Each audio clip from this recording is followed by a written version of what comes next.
of key rail services. He also said that Thiruvananthapuram has scripted history in the polls, and he said that Kerala is looking at a left-free rule. Prime Minister Modi.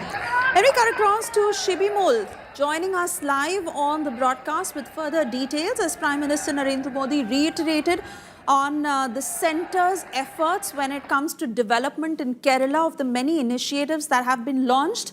Do take us through the details of the highlights coming in from Thiruvananthapuram.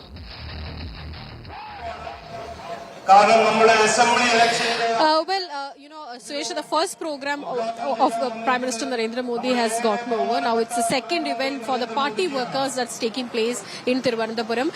We saw him flagging off 4 trains, including 3 Amrit Bharat Express trains from Thiruvananthapuram, from Kerala to various southern states of Tamil Nadu, neighbouring states of Tamil Nadu, Andhra Pradesh and Karnataka, boosting the connectivity, the rail connectivity, which has been a long-standing demand of the state government, of the state also. So that project has been launched, and multiple other projects across various sectors like urban livelihood, tech and entrepreneurship. So multiple projects have been launched, and after this is the party program that's taking place. We heard Thiruvananthapuram Mayor V.V. Rajesh speaking first. Now it's Rajesh Chandrasekhar, the state president of the party, addressing the crowd, followed by Prime Minister Narendra Modi. The main event, of course, the main highlight of the day is the Prime Minister's visit to Thiruvananthapuram after the BJP registered a victory in the Thiruvananthapuram Corporation. They ended the 45-year-old left rule. It was ruled by the LDF, the CPM-led LDF, ever since the corporation was formed. After a 45-year long time, the BJP created history in Kerala and won this corporation. So the BJP is gearing up for the assembly elections, inspired from that victory in the Thiruvananthapuram Corporation, knowing that if they stand together and work on ground as a party unit, then they can make wonders in Kerala, because this state has been an inaccessible state as far as the BJP is concerned in the country. So slowly they are breaking that rule. They're making inroads in certain areas. They're aligning with, reaching out to the minorities also, Christian community, because Kerala is a very strong minority population and you need that support also. So we've seen the Christian votes also shifting in favor of BJP over the years. So altogether it's been an a unit effort that gave them results in the Thiruvananthapuram Corporation. Now they hope to start from there and register a victory in the assembly elections also. They are aiming for few seats in certain areas, and Thiruvananthapuram is going to be their main focus. Their top 5 priority seats for the assembly elections, most of them comes in Thiruvananthapuram district itself. So that's why this event is very important for the BJP, because they promised that if they win Thiruvananthapuram Corporation, they're going to bring Prime Minister in the next 45 days. So that promise has been delivered, and from today onwards, the BJP will be taking their election campaign to the next level. Oh yes, absolutely, Shibi Mol, and it has certainly been a new light for the Saffron Party in Kerala, where they are now aiming bigger when it comes to implementing initiatives for the welfare of the people, when it really comes to cobbling that support. And BJP, that has always believed in the door-to-door campaign, in that personal interaction, clearly, as you'd be able to tell us how the message from Prime Minister Narendra Modi as part of this visit is very clear. He's asking the DMK to bid farewell. He's saying that Kerala wants a left-free reign in the future, and how the BJP is possibly working towards this aim.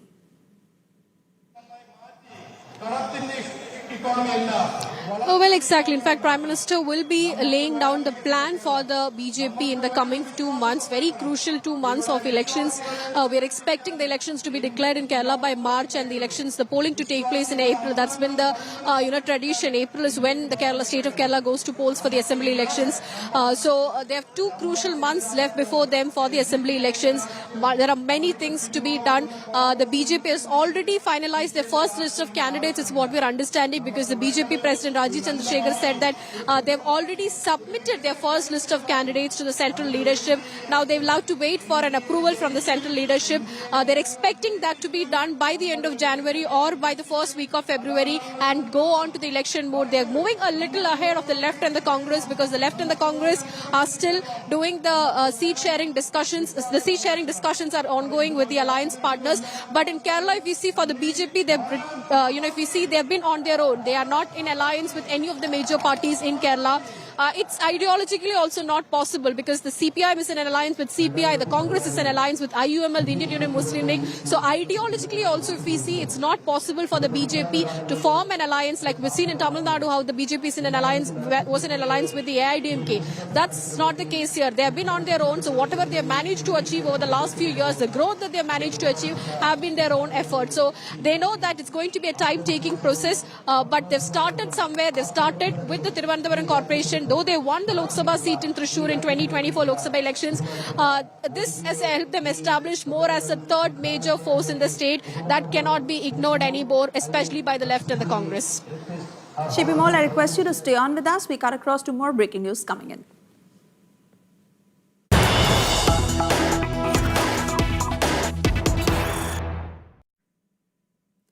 Meanwhile, Stalin has now mounted that attack on Prime Minister Narendra Modi ahead of his visit, where he's gone on to say Prime Minister's visit to Tamil Nadu is only during the polls. Chief Minister Stalin, who's hit out at Tamil Nadu Governor T.N. Ravi, he's also gone on to say that Governor, R.N. Ravi behaved like a tyrant. He said that Governor Ravi acted like an agent of the BJP. Stalin has also put questions over Prime Minister's visit, over delimitation and over need. Stalin has demanded that Manrega be restored by the centre. Listen in to that statement. But before we play that out, my colleague Apurva will also join us shortly. Remember, this is ahead of Prime Minister's visit, where at one end we've also heard from Prime Minister Narendra Modi, who said that it is time for the DMK to bid farewell in the state. Stalin, who's once again levelling the same allegations against Prime Minister Narendra Modi and the BJP. He said that Prime Minister Narendra Modi is making this visit ahead of the polls, and that is an opportune time. He's also gone on to hit out at the Tamil Nadu governor. Meanwhile, Prime Minister Narendra Modi, let's listen. Vasant Panchami Saraswati पूजा का पावन पर्व भी है। ये महामाघ महोत्सवम उसका भी समय है। मैं केरला के लोगों को इन पर्वों की हार्दिक शुभकामनाएं देता हूं। आज नेताजी सुभाष चंद्र बोस जी की जन्म जयंती भी है। हम इसे पराक्रम दिवस के रूप में मनाते हैं। मैं सभी देशवासियों को पराक्रम दिवस की बहुत बहुत बधाई देता हूं। നമസ്കാരം തിരുവനന്തപുരം ശ്രീ പത്മനാഭസ്വാമിയുടെ മണ്ണിൽ വരിക എന്നത് എന്റെ സൗഭാഗ്യമാണ്. നാരായണ ഗുരുദേവന്റെ അറിവിന് മുന്നിൽ, മഹാത്മാ അയ്യൻകാളിയുടെ മാർഗദർശനത്തിനു മുൻപിൽ, മന്നത്ത് പത്മനാഭന്റെ നിസ്വാർത്ഥ സേവനത്തിനു മുന്നിൽ ഞാൻ നമസ്കരിക്കുന്നു. ഇന്ന് വസന്ത പഞ്ചമി ദിവസമാണ്. സരസ്വതി പൂജയുടെ പാവനമായ ദിവസം കൂടിയാണ് ഇന്ന്. അതോടൊപ്പം മഹാമാഘ മഹോത്സവവും നടക്കുകയാണ്. എല്ലാ മലയാളികൾക്കും ഈ മഹോത്സവങ്ങളുടെ എല്ലാ പേരിലുള്ള എല്ലാ നന്മകളും ഞാൻ നേരുകയാണ്. അതോടൊപ്പം ഇന്ന് നേതാജി സുഭാഷ് ചന്ദ്രബോസിന്റെ ജന്മദിവസമാണ്. ഇന്ന് രാജ്യം അദ്ദേഹത്തിന്റെ ജന്മദിന ദിവസത്തെ പരാക്രമ ദിവസം എന്ന പേരിലാണ് ആഘോഷിക്കുന്നത്. രാജ്യത്തെ എല്ലാവർക്കും നേതാജിയുടെ ജന്മദിനമായ പരാക്രമ ദിവസത്തിന്റെ ആശംസകളും ഞാൻ നേരുകയാണ്. मुझे लगता है कोई इफेक्ट आ रही है। जो माइक वाले हैं जरा उसको ठीक करें। മൈക്ക് ये संगीत पार्टी में तो इको इफेक्ट चाहिए, यहाँ क्या जरूरत है? समझाइए इनको।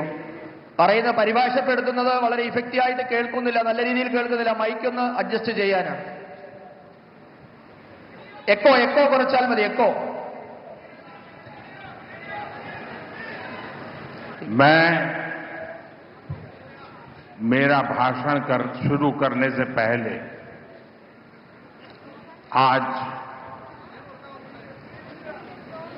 मेरे लिए बहुत भावुक पल है।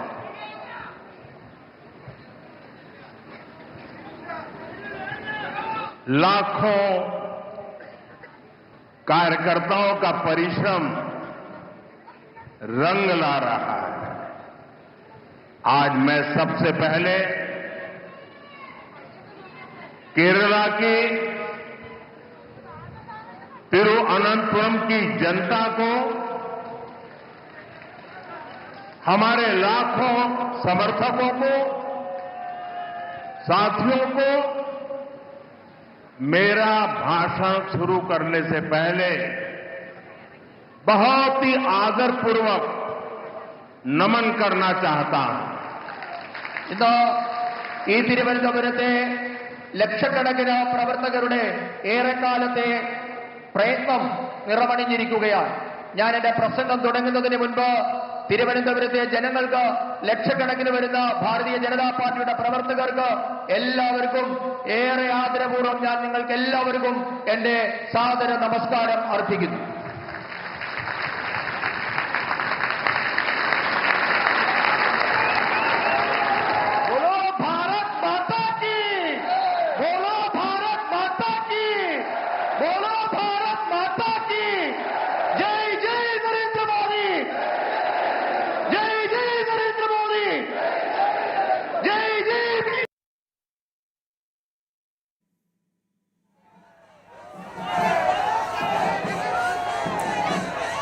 And there you heard that address by Prime Minister Narendra Modi. This is right after the road show, the visuals of which you're watching.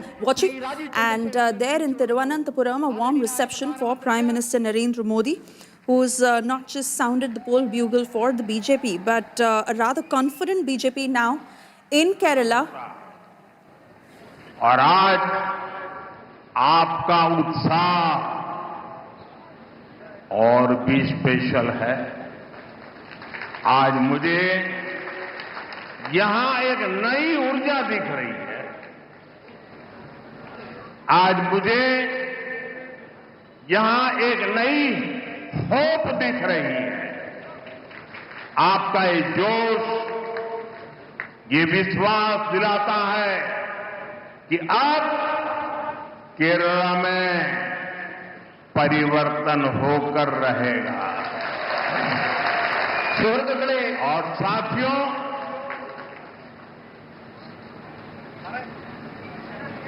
कुछ यहां जो लेफ्टिस्ट इकोसिस्टम होगा उनको शायद आज मेरी बात गले नहीं उतरेगी, लेकिन मैं आपको बड़ी मजबूती के साथ, तथ्य और तर्क के साथ मेरी इस बात की ताकत क्या है वो बताना चाहता हूं. 1987 के पहले गुजरात में बीजेपी एक हाशिए की पार्टी थी. अखबार में 2 लाइन भी नहीं छपती थी. 87 में पहली बार भाजपा ने अहमदाबाद म्युनिसिपल कॉरपोरेशन में विजय प्राप्त की, जैसे आज आपने तिरुवनंतपुरम में विजय प्राप्त की है. और वहीं से गुजरात में जो सिलसिला चला, लोगों ने हमारे काम को देखा, हमारे आचरण को परखा, और उसका परिणाम है कि आज पिछले कई दशकों से वहां की जनता ने हमें सेवा का मौका दिया था. शुरुआत एक शहर से हुई थी. केरला में भी शुरुआत एक शहर से हुई है, और इसलिए मैं कहता हूं अब केरला भारतीय जनता पार्टी पर अभूतपूर्व विश्वास करके हमारे साथ जुड़ चुका है. പ്രിയപ്പെട്ടവരെ, ഞാൻ കേരളത്തിൽ വരുമ്പോഴെല്ലാം നിങ്ങൾ സ്നേഹം നിറഞ്ഞ ഊഷ്മളമായ സ്വീകരണമാണ് എനിക്ക് നൽകാറുള്ളത്. എന്നാൽ ഇത്തവണ നിങ്ങളുടെ ആവേശം ഏറെ പ്രത്യേകതയുള്ളതാണ്. ഇന്ന് നിങ്ങളിൽ ഒരു പുതിയ ഊർജം എനിക്ക് കാണാൻ കഴിയുന്നുണ്ട്. നിങ്ങളിൽ ഇന്ന് ഒരു പുതിയ പ്രതീക്ഷ എനിക്ക് കാണാൻ കഴിയുന്നുണ്ട്. നിങ്ങളുടെ ഈ ആവേശം കാണുമ്പോൾ എനിക്കുറപ്പാണ് കേരളത്തിൽ ഇത്തവണ പരിവർത്തനമുണ്ടാകുക തന്നെ ചെയ്യുമെന്ന കാര്യം എനിക്കുറപ്പാണ്. ഞാൻ എന്റെ എല്ലാ ഉറപ്പോടും കരുത്തോടും കൂടി നിങ്ങളോട് പറയുന്നു, 1987 മുൻപ് ഗുജറാത്തിൽ ഭാരതീയ ജനതാ പാർട്ടി എന്നുള്ളത് തോൽവികൾ ഏറ്റുവാങ്ങുന്ന ഒരു പാർട്ടി മാത്രമായിരുന്നു. പത്രത്താളുകളിൽ പോലും ഇടം പിടിക്കാൻ പറ്റില്ലാത്ത ഒരു പാർട്ടിയായിരുന്നു. 1987 ആദ്യമായി അഹമ്മദാബാദ് മുനിസിപ്പാലിറ്റിയാണ് ഭാരതീയ ജനതാ പാർട്ടി വിജയിച്ചത്. അതുപോലെ ഇന്ന് തിരുവനന്തപുരം കോർപ്പറേഷനിലും നാം വിജയം നേടിയിട്ടുണ്ട്. ഇവിടെ നിന്നാണ് ഗുജറാത്ത് തുടങ്ങിയത്. ഗുജറാത്തിലെ ജൈത്രയാത്ര അഹമ്മദാബാദ് മുനിസിപ്പാലിറ്റിയിൽ നിന്നാണ് നാം തുടങ്ങിയത്. ആ അഹമ്മദാബാദിലെ ജനങ്ങൾ, ഗുജറാത്തിലെ ജനങ്ങൾ ഭാരതീയ ജനതാ പാർട്ടിയുടെ പ്രവർത്തനം കണ്ടു, അവരതിനെ വിലയിരുത്തി. അതിനുശേഷം അവർ നമുക്ക് തുടർച്ചയായി അവരെ സേവിക്കാനുള്ള അവസരം തന്നുകൊണ്ടിരിക്കുകയാണ്. ഒരു പട്ടണത്തിൽ നിന്ന് തുടങ്ങിയ ജൈത്രയാത്രയാണ് ഇന്ന് നാം ഗുജറാത്തിൽ തുടർച്ചയായി ഭരിക്കുന്നതിൽ എത്തി നിൽക്കുന്നത്. അതേപോലെ ഇന്ന് കേരളത്തിലും നാം ഒരു പട്ടണത്തിൽ നിന്ന് തുടങ്ങുകയാണ്. എനിക്കുറപ്പുണ്ട്, ഇന്ന് കേരളം ഭാരതീയ ജനതാ പാർട്ടിയെ വിശ്വസിച്ചു തുടങ്ങിയിരിക്കുന്നു.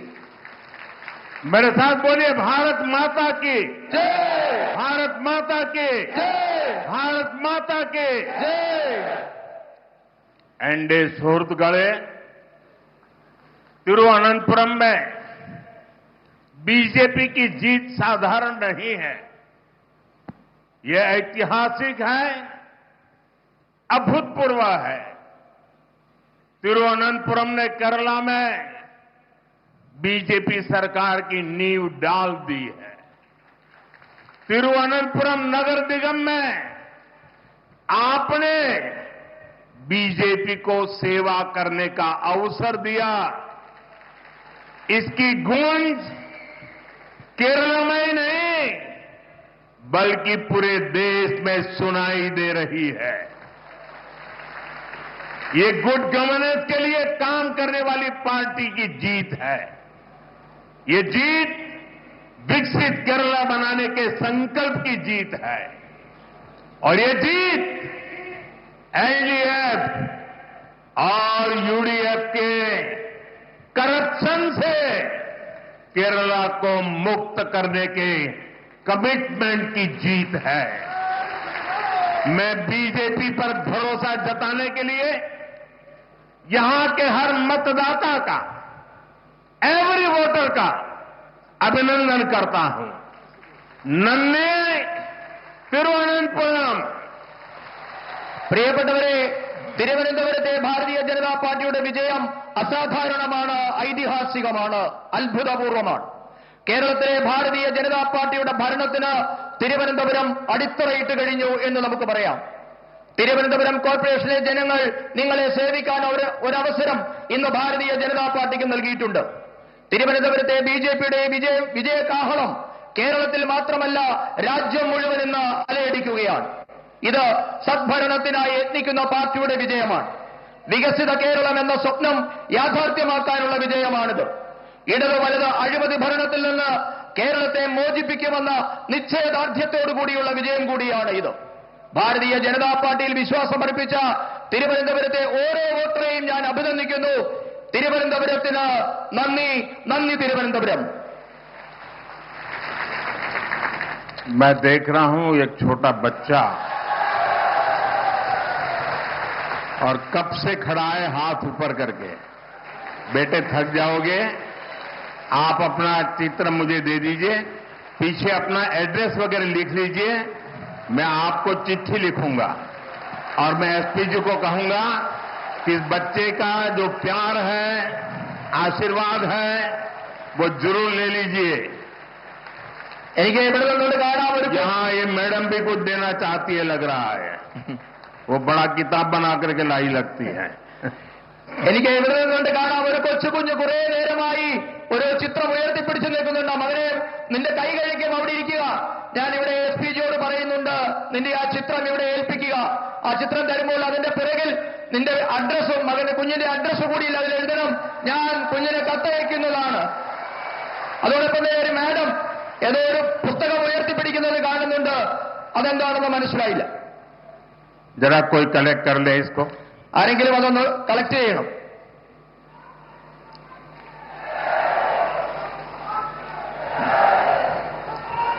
मैं जानता हूं, मैं देश भर में जहां भी जाता हूं, बहुत से युवा, बहुत से बालक अपनी भावना प्रकट करते हैं. और मैं जानता हूं कि इसके बाद कुछ मुझको विशेष प्रेम करने वाले लोग भांति भांति के रील बनाते हैं, कोई इसको प्री प्लान बड़ा ड्रामा है ऐसा कहते हैं। ये सारी गालियां मैं सुनता हूं। क्यों? क्योंकि मैं आपके प्यार को समझता हूं, इन छोटे छोटे बच्चों की भावनाओं को समझता हूं, और इसलिए रील बनाने वालों की गालियां तो खाता रहूंगा, लेकिन अगर किसी बच्चे ने 2 दिन 3 दिन इस प्रकार से प्यार से मेहनत की है, मैं उसका अपमान नहीं कर सकता, मैं इसको दुखी नहीं कर सकता हूं। रील जितने ही बनने हैं बन ले, जनता के प्रति मेरी जो जिम्मेवारी है और जनता का मेरे प्रति जो भाव है, वो इन रील से हजारों लाखों गुना अधिक ताकतवर है। ഞാൻ രാജ്യത്തെ എല്ലായിടത്തും പോകുന്നിടത്ത്, രാജ്യത്തെ വിവിധ പരിപാടിയിൽ പങ്കെടുക്കുന്നിടത്ത് എല്ലായിടത്തും യുവാക്കളും കുട്ടികളുമൊക്കെ അവരുടെ സ്നേഹം പല രീതിയിൽ പ്രകടിപ്പിക്കാറുണ്ട്. അവരുടെ സ്നേഹം ചിത്രങ്ങളായും പലവിധങ്ങളായ അവരുടെ ക്രിയേഷനായും ഒക്കെ എനിക്ക് കിട്ടാറുമുണ്ട്. പക്ഷേ അതിനെയൊക്കെ റീൽസിൽ കൂടിയൊക്കെ അപമാനിക്കുന്നവരും ഇതൊക്കെ ഡ്രാമയാണ് എന്ന് പറയുന്നവരുമൊക്കെ ഈ രാജ്യത്തുണ്ട്. അതൊക്കെ അവിടെ നടക്കട്ടെ. പക്ഷേ എന്നെ സ്നേഹിക്കുന്നവരോട്, എന്നെ വിശ്വസിക്കുന്നവരുടെ സ്നേഹത്തെ ഞാൻ ഉപേക്ഷിക്കാൻ ഞാൻ തയ്യാറല്ല. നിങ്ങൾ എത്ര റീൽസ് ഉണ്ടാക്കി അപമാനിക്കാൻ ശ്രമിച്ചാലും നിങ്ങളോട് പറയാനുള്ളത്, നിങ്ങൾ റീൽസ് ഉണ്ടാക്കിക്കൊള്ളൂ. അതിലും എത്രയോ 1000 മടങ്ങാണ് ഈ രാജ്യത്തെ ജനങ്ങൾ എനിക്ക് നൽകുന്ന സ്നേഹം. അവരോട് എനിക്ക് ഉത്തരവാദിത്വമുണ്ട്. അവരുടെ സ്നേഹത്തോട് 1000 മടങ്ങ് എനിക്ക് വിധേയത്വമുണ്ട്. साथियों, तिरुवनंतपुरम के साथ दशकों से एलडीएफ और यूडीएफ ने बहुत अन्याय किया है। लेफ्ट और कांग्रेस ने, करप्शन ने तिरुवनंतपुरम को बेसिक सुविधाओं में भी पीछे रखा, लेकिन अब ऐसा नहीं होगा। यहां बीजेपी की हमारी टीम ने विकसित तिरुवनंतपुरम के विजन पर काम करना शुरू कर दिया है। मैं तिरुवनंतपुरम की जनता से कहूंगा, आप विश्वास रखिए, मारा तदीनी मारूम,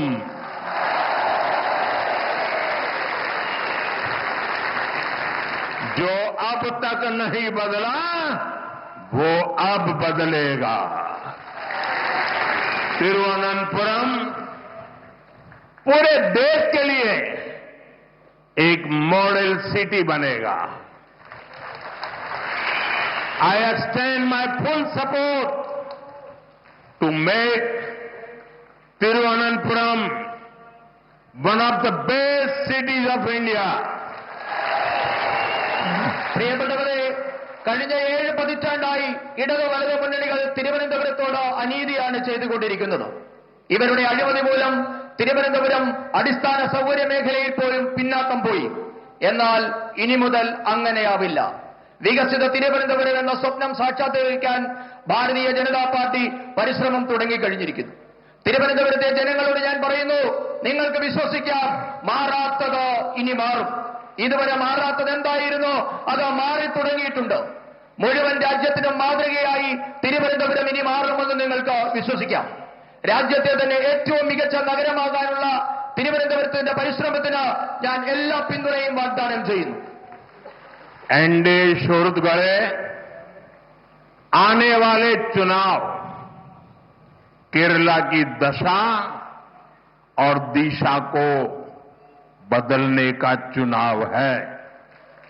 जब केरला के फ्यूचर की बात आती है तो आपने अब तक 2 पक्ष ही देखे हैं। एक तरफ एलडीएफ और दूसरी तरफ यूडीएफ, और इन दोनों ने बारी बारी से केरला को तबाह किया है। लेकिन एक तीसरा पक्ष भी है। वो पक्ष डेवलपमेंट का है, गुड गवर्नेंस का है, बीजेपी एनडीए का है। एलडीएफ और यूडीएफ के लोगों ने केरला को करप्शन, कुशासन और अपीजमेंट की खतरनाक राजनीति में झोंक दिया है। പ്രിയപ്പെട്ടവരെ, ഞാനൊരു കാര്യം നിങ്ങളോട് പറയാൻ ആഗ്രഹിക്കുന്നു. കേരളത്തിന്റെ തലവരെയും ഭാവിയും മാറ്റാൻ പോകുന്ന തിരഞ്ഞെടുപ്പായിരിക്കും ഇത്തവണ നടക്കാൻ പോകുന്നത്. സാധാരണഗതിയിൽ കേരളത്തെ പറ്റി സംസാരിക്കുമ്പോൾ, കേരളത്തിന്റെ ഭാവിയെ പറ്റി പറയുമ്പോഴൊക്കെ നാം രണ്ടു പക്ഷത്തെ പറ്റി മാത്രമായിരുന്നു സംസാരിച്ചുകൊണ്ടിരുന്നത്, രണ്ടു പക്ഷത്തെ മാത്രമായിരുന്നു നാം ഇതുവരെ കണ്ടുകൊണ്ടിരുന്നത്. ഒരു വശത്ത് ഇടതുപക്ഷം, മറുവശത്ത് വലതുപക്ഷം. ഇവർ രണ്ടുപേരും കൂടി കേരളത്തെ മാറി മാറി ഭരിച്ച് തകർത്തെറിഞ്ഞിരിക്കുകയാണ് ചെയ്തിരിക്കുന്നത്. എന്നാൽ ഇനി മുതൽ മൂന്നാമതൊരു പക്ഷം കൂടിയുണ്ട്. ആ പക്ഷം വികസനത്തിന്റെ പക്ഷമാണ്, സദ്ഭരണത്തിന്റെ പക്ഷമാണ്, ഭാരതീയ ജനതാ പാർട്ടി നയിക്കുന്ന എൻഡിഎയുടെ പക്ഷമാണ്. ഇടതു വലതു മുന്നണികൾ കേരളത്തെ അഴിമതിയിൽ, ദുർഭരണത്തിൽ, അപകടകരമായ പ്രീണന രാഷ്ട്രീയത്തിലൊക്കെ മുക്കി തകർത്ത് കളഞ്ഞിരിക്കുകയാണ്. സുഹൃത്തുക്കളെ, एलडीएफ और यूडीएफ, इन दोनों के झंडे अलग है, सिंबल अलग है, लेकिन इनकी पॉलिटिक्स, इनका एजेंडा एक ही है। झंडा अलग है, एजेंडा एक है। Full corruption, zero accountability, full communalism, zero responsibility. LDF और यूडीएफ को पता है कि 5 या 10 साल बाद उन्हें ही मौका मिलता है, इसलिए यहां सरकार तो बदलती है, लेकिन सिस्टम वही रहता है। अब आपको सही मायने में नई सरकार बनानी है। केरला के लिए प्रो पीपल, प्रो डेवलपमेंट सरकार बनानी है, और ये काम बीजेपी, एनडीए यही कर सकती है। പ്രിയപ്പെട്ടവരെ, സിപിഎമ്മിന്റെയും കോൺഗ്രസിന്റെയും ഇടതുപക്ഷത്തിന്റെയും വലതുപക്ഷത്തിന്റെയും പതാകകൾ ഒരുപക്ഷെ വ്യത്യസ്തമാകാം, ചിഹ്നം രണ്ടായിരിക്കാം, എന്നാൽ ഇവരുടെ രാഷ്ട്രീയം, ഇവരുടെ അജണ്ട ഒന്നു തന്നെയാണ്. ഒരു വശത്ത് ആരോടും കടപ്പാടില്ലാത്ത സമ്പൂർണ്ണ അഴിമതി, ആരോടും ഉത്തരവാദിത്തമില്ലാത്ത സമ്പൂർണ്ണ വർഗീയത. ഇവരെ രണ്ടുപേരും സാധാരണ ധരിക്കുന്നത് 5-10 വർഷം കാത്തിരുന്നാലും വീണ്ടും ഭരിക്കാൻ അവസരം കിട്ടുമെന്നാണ് രണ്ട് മുന്നണികളുടെയും പ്രതീക്ഷ. അതുകൊണ്ടാണ് നാളിതുവരെ നമ്മുടെ സംസ്ഥാനത്ത് ഭരണം മാറിയെങ്കിലും സംവിധാനം ഒന്നു തന്നെയായി ഇവിടെ നിലനിൽക്കുന്നത്. ഇനിയാണ് യഥാർത്ഥ അർത്ഥത്തിൽ ഒരു പുതിയ സർക്കാർ ഇവിടെ ഉണ്ടാകേണ്ടിയിരിക്കുന്നു. ജനങ്ങൾക്കായുള്ള ഒരു സർക്കാർ, വികസനത്തിന് വേണ്ടി നിലകൊള്ളുന്ന ഒരു സർക്കാർ ഇനി ഉണ്ടാകേണ്ടിയിരിക്കുന്നു. ആ ദൗത്യം ഭാരതീയ ജനതാ പാർട്ടി, ജനങ്ങൾക്ക് വേണ്ടിയുള്ള സർക്കാർ എന്ന ദൗത്യം ഭാരതീയ ജനതാ പാർട്ടി നിറവേറ്റുക തന്നെ ചെയ്യും. एलडीएफ और यूडीएफ, उनके जो यहां इकोसिस्टम है, जिन्होंने आंखों पे पटरी बांध करके बैठे हुए हैं, मेरी बात सुन लीजिए और थोड़ा दिमाग खोल करके सोचिए। आप देखते हैं केरला में ज्यादातर 5 साल एलडीएफ, फिर 5 साल यूडीएफ, 5 साल यानी वही आते जाते रहते हैं। आप मुझे बताइए, ऐसा क्या हुआ कि त्रिपुरा में 30 साल से ये लेफ्ट वालों की सरकार चल रही थी, और उसके बाद वहां की जनता ने तंग आकर के, थक करके बीजेपी को मौका दिया, और आज दोबारा वहां बीजेपी की सरकार चल रही है। और वहां एलडीएफ का नामो निशान नहीं बचा है, लेप का नामो निशान नहीं बचा। कारण ये जो मिली भगत थी, बीजेपी के आने के बाद वो मिली भगत खत्म हो गई। बंगाल देखिए, 35-40 साल तक लेफ्ट ने राज किया था, वहां सरकार बदली और उसने लेफ्ट के खिलाफ जंग किया और परिणाम क्या हुआ? आज बंगाल में लेफ्ट वालों को चुनाव लड़ने के लिए उम्मीदवार नहीं मिल पाते हैं। लेकिन केरल में ऐसा नहीं होता है, इसलिए क्योंकि दोनों की मिलीभगत है। 5 साल तुम बैठो, फिर 5 साल हम आएंगे, न हम तुम्हें परेशान करेंगे न तुम हमें परेशान करोगे। अगर केरला को बचाना है, अगर केरला को आगे बढ़ाना है, तो एलडीएफ यूडीएफ की इस जोड़ी को तोड़ना ही होगा और परिवर्तन लाना ही होगा। നമ്മുടെ സംസ്ഥാനത്ത് ഞാൻ പറഞ്ഞു, ഭരണം മാറുന്നുണ്ടെങ്കിലും എക്കോ സിസ്റ്റം ഇടതുപക്ഷത്തിന്റെയും വലതുപക്ഷത്തിന്റെയും ഇവിടെ നിലനിൽക്കുകയാണ്. കേരളത്തിലെ ജനങ്ങളോട് എനിക്ക് അഭ്യർത്ഥിക്കാനുള്ളത്, ബുദ്ധി ഉപയോഗിച്ച് അല്പം കൂടി ചിന്തിക്കണമെന്നാണ് എനിക്ക് അഭ്യർത്ഥിക്കാനുള്ളത്. കേരളത്തിൽ 5 വർഷം ഇടതുപക്ഷം, 5 വർഷം വലതുപക്ഷം എന്ന രീതിയിലാണ് ഭരണം നടക്കുന്നത്. നിങ്ങൾ എന്നോട് പറയൂ, എന്തുകൊണ്ടാണ് ഇങ്ങനെ സംഭവിക്കുന്നത്? നമുക്ക് ത്രിപുരയിലെ ഉദാഹരണം എടുക്കാം. ത്രിപുരയിൽ 30 വർഷമാണ് ഇടതുപക്ഷ സർക്കാർ ഭരിച്ചത്. അതിനുശേഷം അവിടെ ജനങ്ങൾ മാറി ചിന്തിച്ചു, ഭാരതീയ ജനതാ പാർട്ടിക്ക് ഒരു അവസരം നൽകി. ഇന്ന് തുടർച്ചയായി 2ാം തവണയും ഭാരതീയ ജനതാ പാർട്ടി ത്രിപുര ഭരിക്കുകയാണ്. ഇന്നവിടെ എൽഡിഎഫിനെ പേരിന് പോലും കാണാൻ കിട്ടുന്നില്ല. കാരണം ഭാരതീയ ജനതാ പാർട്ടി വന്നാൽ ഇവരുടെ അഴിമതിയും ഐക്യവും നടക്കില്ല എന്ന് അവർക്ക് മനസ്സിലായിട്ടുണ്ട്. ബംഗാളിന്റെ ഉദാഹരണം എടുത്താൽ 35-40 വർഷക്കാലം ബംഗാൾ ഇടതുമുന്നണിയാണ് ഭരിച്ചുകൊണ്ടിരുന്നത്. ഇന്ന് സർക്കാർ മാറി, ഇടതുപക്ഷത്തിനെതിരെ സമരം ചെയ്ത് ഇന്ന് അവിടെ പുതിയൊരു സർക്കാർ ഉണ്ടായിരിക്കുന്നു. പക്ഷേ അവിടുത്തെ ഇടതുപക്ഷത്തിന്റെ അവസ്ഥ എന്താണ്? ഇന്ന് ഇടതുപക്ഷത്തിന്റെ ടിക്കറ്റിൽ മത്സരിക്കാൻ ഒരു സ്ഥാനാർത്ഥിയെ പോലും കിട്ടുന്നില്ല എന്നതാണ് ഇടതുപക്ഷത്തിന്റെ അവസ്ഥ. ഇതെന്തുകൊണ്ടാണ് കേരളത്തിൽ സംഭവിക്കാത്തത് എന്ന് നിങ്ങൾ ചിന്തിക്കണം. കാരണം ഇവർ രണ്ടുപേരും തമ്മിലുള്ള അഡ്ജസ്റ്റ്മെന്റ് രാഷ്ട്രീയമാണ്, വിട്ടുവീഴ്ച രാഷ്ട്രീയമാണ്, ഐക്യമാണ് ഇതിന് കാരണം. ഞാൻ നിങ്ങളോട് പറയുന്നു, കേരളത്തെ രക്ഷിക്കണമെങ്കിൽ, കേരളം രക്ഷപ്പെടണമെങ്കിൽ ഈ ഇടതു വലതു മുന്നണിയുടെ കൂട്ടുകക്ഷി ഭരണം, ഇവരുടെ ഐക്യത്തോടു കൂടിയുള്ള അഡ്ജസ്റ്റ്മെന്റ് ഭരണം അവസാനിപ്പിക്കണം. കാരണം ഒരാൾ പറയുന്നു, ഞാൻ ഭരണത്തിൽ വന്നാൽ നിങ്ങളെ ബുദ്ധിമുട്ടിക്കില്ല, നിങ്ങൾ ഭരണത്തിൽ വന്നാൽ ഞങ്ങളെയും ബുദ്ധിമുട്ടിക്കരുത് എന്ന തരത്തിലുള്ള അഡ്ജസ്റ്റ്മെന്റ് ഭരണം അവസാനിപ്പിച്ചെങ്കിൽ മാത്രമേ കേരളം മുൻപോട്ടേക്ക് പോവുകയുള്ളൂ, കേരളം രക്ഷപ്പെടുകയുള്ളൂ. एनडीए സുഹൃത്തുക്കളെ, बीजेपी स्टेट के विकास से देश के विकास का मंत्र लेकर चलती है। इसलिए हम केरला के विकास को प्राथमिकता देते हैं। लेकिन एलडीएफ केरला के विकास की दुश्मन बनी हुई है। एलडीएफ अपनी ताकत यहां केंद्र सरकार की योजनाओं को रोकने में लगी है। एलडीएफ केरला में पीएम आवास योजना अर्बन का नेक्स्ट फेज लागू नहीं कर रही, जहां हर घर तक नल पहुंचाने की स्कीम में देरी की जा रही है।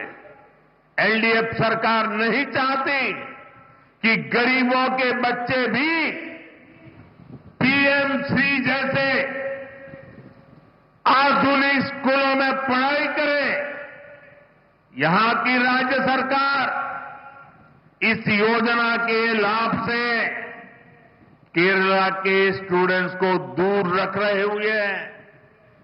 ऐसी गरीब विरोधी एलडीएफ सरकार को सबक सिखाना बहुत जरूरी है। പ്രിയപ്പെട്ടവരെ, സംസ്ഥാനങ്ങളുടെ വികസനത്തിൽ കൂടി മാത്രമേ രാജ്യത്തിന്റെ വികസനം സാധ്യമാകൂ എന്ന മന്ത്രവുമായാണ് ഭാരതീയ ജനതാ പാർട്ടി ഇന്ന് പ്രവർത്തിക്കുന്നത്. അതിനാൽ തന്നെ കേരളത്തിന്റെ വികസനത്തിന് ഭാരതീയ ജനതാ പാർട്ടി വലിയ പ്രാധാന്യമാണ് നൽകുന്നത്. അതേസമയം കേരളം ഭരിക്കുന്ന LDF ഇന്ന് വികസനത്തിന്റെ ശത്രുവായി മാറിയിരിക്കുന്നു. ഇന്ന് LDF സർക്കാർ അവരുടെ എല്ലാ ശക്തിയും കഴിവും വിനിയോഗിക്കുന്നത് കേന്ദ്ര പദ്ധതികളുടെ നേട്ടം കേരളത്തിലെ സാധാരണക്കാർക്ക് നൽകാതിരിക്കുന്നതിന് വേണ്ടിയാണ് അവരെല്ലാ ശക്തിയും കഴിവും വിനിയോഗിക്കുന്നത്. കേരളത്തിലെ നഗരങ്ങളിൽ പ്രധാനമന്ത്രി ആവാസ് യോജനയുടെ അടുത്ത ഘട്ടം, രണ്ടാം ഘട്ടം LDF സർക്കാർ നടപ്പാക്കാൻ തയ്യാറാകുന്നില്ല. എല്ലാ വീടുകളിലും പൈപ്പുകളിൽ കൂടി ശുദ്ധജലം എത്തിക്കുന്ന പദ്ധതിയും ഇവിടെ ഇന്ന് നിലച്ചിരിക്കുകയാണ്. PM ശ്രീ പദ്ധതിയുടെ കീഴിൽ വരുന്ന ആധുനികമായ സ്കൂളുകളിൽ സാധാരണക്കാരുടെ മക്കൾ പഠിക്കേണ്ടതില്ല എന്നതാണ് ഇടത് സർക്കാരിന്റെ നയം. ഈ പദ്ധതിയുടെ നേട്ടങ്ങളിൽ നിന്ന് സംസ്ഥാന സർക്കാർ കേരളത്തിലെ ഈ പദ്ധതിയുടെ നേട്ടങ്ങൾ സംസ്ഥാന സർക്കാർ കേരളത്തിലെ വിദ്യാർത്ഥികൾക്ക് നിഷേധിക്കുകയാണ്. ഇങ്ങനെ സാധാരണക്കാരുടെ ശത്രുവായി മാറിയ ഇടത് സർക്കാരിനെ ഒരു പാഠം പഠിപ്പിക്കേണ്ടത് അത്യാവശ്യമാണ്. സുഹൃത്തുക്കളെ, BJP NDA की केंद्र सरकार गरीब का जीवन बेहतर बनाने में जुटी है. इसका एक और उदाहरण हमारे शहरों में रेहड़ी, ठेले, फुटपाथ पर काम करने वाले हमारे भाई बहन हैं. हमने इन्हें आर्थिक मदद देने के लिए PM स्वनिधि योजना बनाई.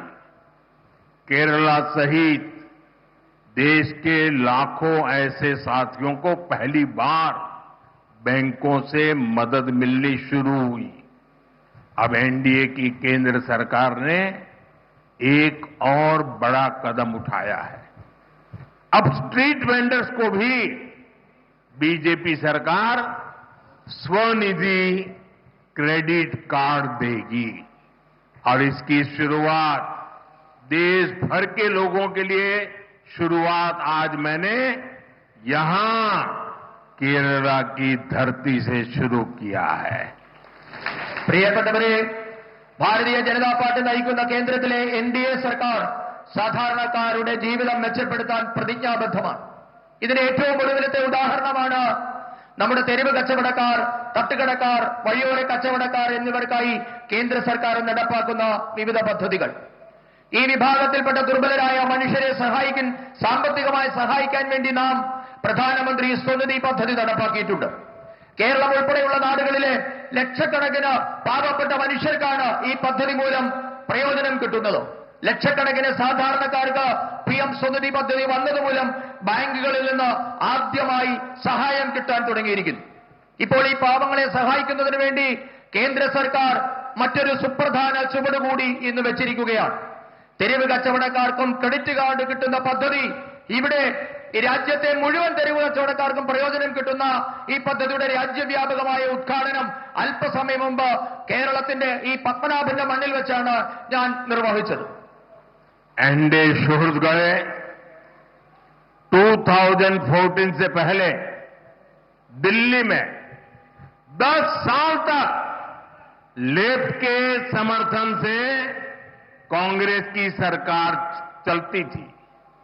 उस दौरान केरला के किसानों या यहां के फिशरमैन के लिए ना लेफ्ट ने कुछ किया और न ही कांग्रेस ने कुछ किया.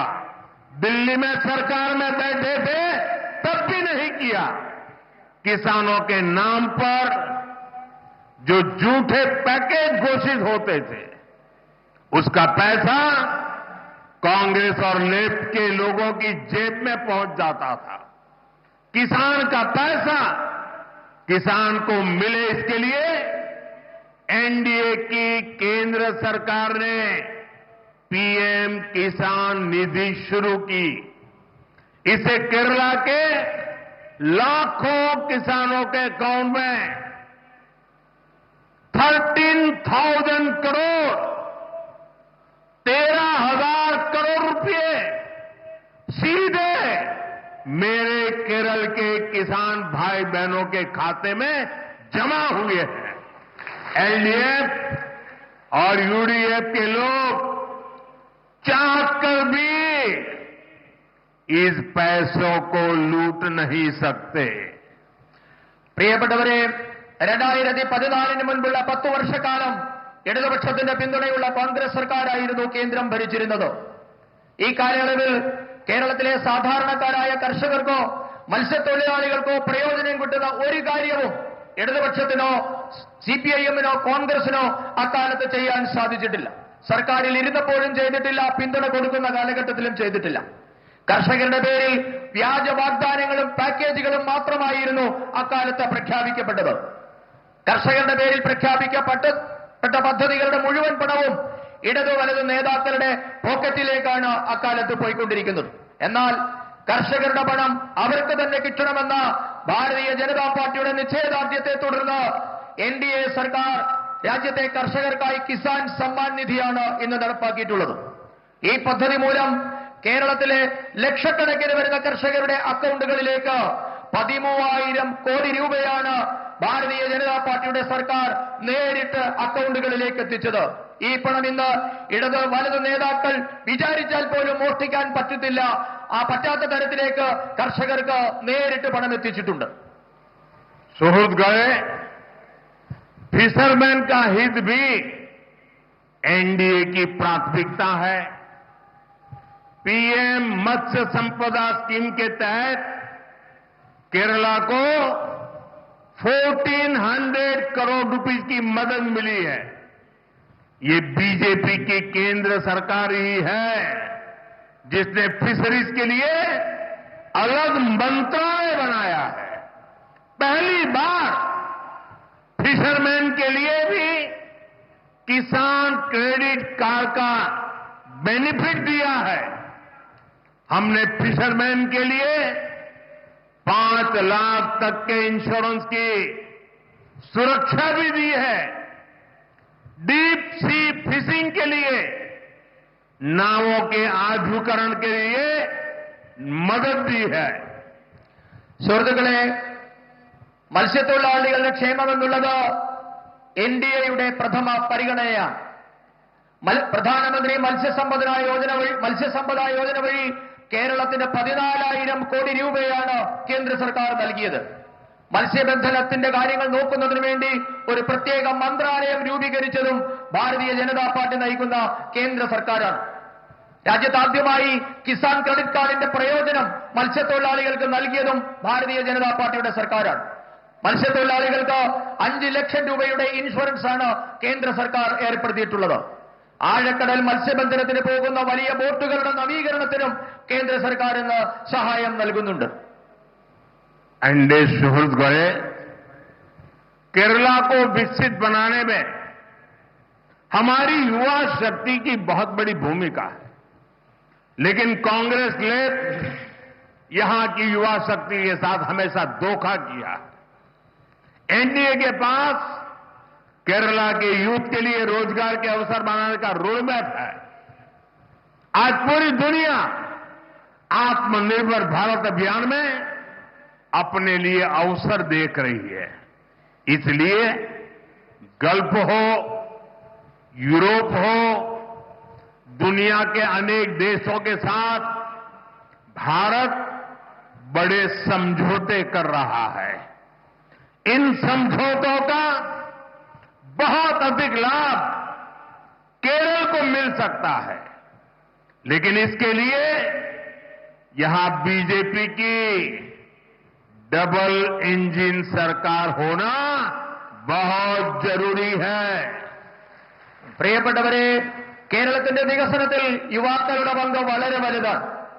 എന്നാൽ കേരളത്തെ മാറി മാറി ഭരിച്ച 2 മുന്നണികളും കേരളത്തിലെ യുവാക്കളോട് വഞ്ചനയാണ് കാണിച്ചിട്ടുള്ളത്. കേരളത്തിലെ യുവാക്കൾക്ക് തൊഴിലവസരം സൃഷ്ടിക്കാനുള്ള കർമ്മ പദ്ധതി NDAയുടെ പക്കലുണ്ട്. ഭാരതം നടപ്പാക്കിയ ആത്മനിർഭർ പദ്ധതിയിൽ അവസരം കിട്ടുമോ എന്ന് ഇന്ന് ലോകം മുഴുവൻ ഉറ്റുനോക്കുകയാണ്. ലോകത്തിലെ വിവിധ രാജ്യങ്ങളുമായി, അത് മധ്യേഷ്യയിലെ ഗൾഫ് രാജ്യങ്ങളാകട്ടെ, യൂറോപ്പ് ആകട്ടെ, അവരുമായൊക്കെ നയതന്ത്ര ബന്ധങ്ങളിലൂടെ ഭാരതം ഇന്ന് വലിയ വലിയ കരാറുകളിൽ ഒപ്പിടുകയാണ്. ഈ കരാറുകളുടെ ഒക്കെ ഗുണം കേരളത്തിനും കിട്ടേണ്ടതാണ്. പക്ഷേ അത് സാധ്യമാകണമെങ്കിൽ കേരളത്തിലും ഒരു ഇരട്ട എഞ്ചിൻ സർക്കാർ ഉണ്ടാകേണ്ടത് വളരെ വളരെ അത്യാവശ്യമാണ്. सुहृदगणे, आधुनिक इंफ्रास्ट्रक्चर का निर्माण रोजगार का बहुत बड़ा माध्यम है.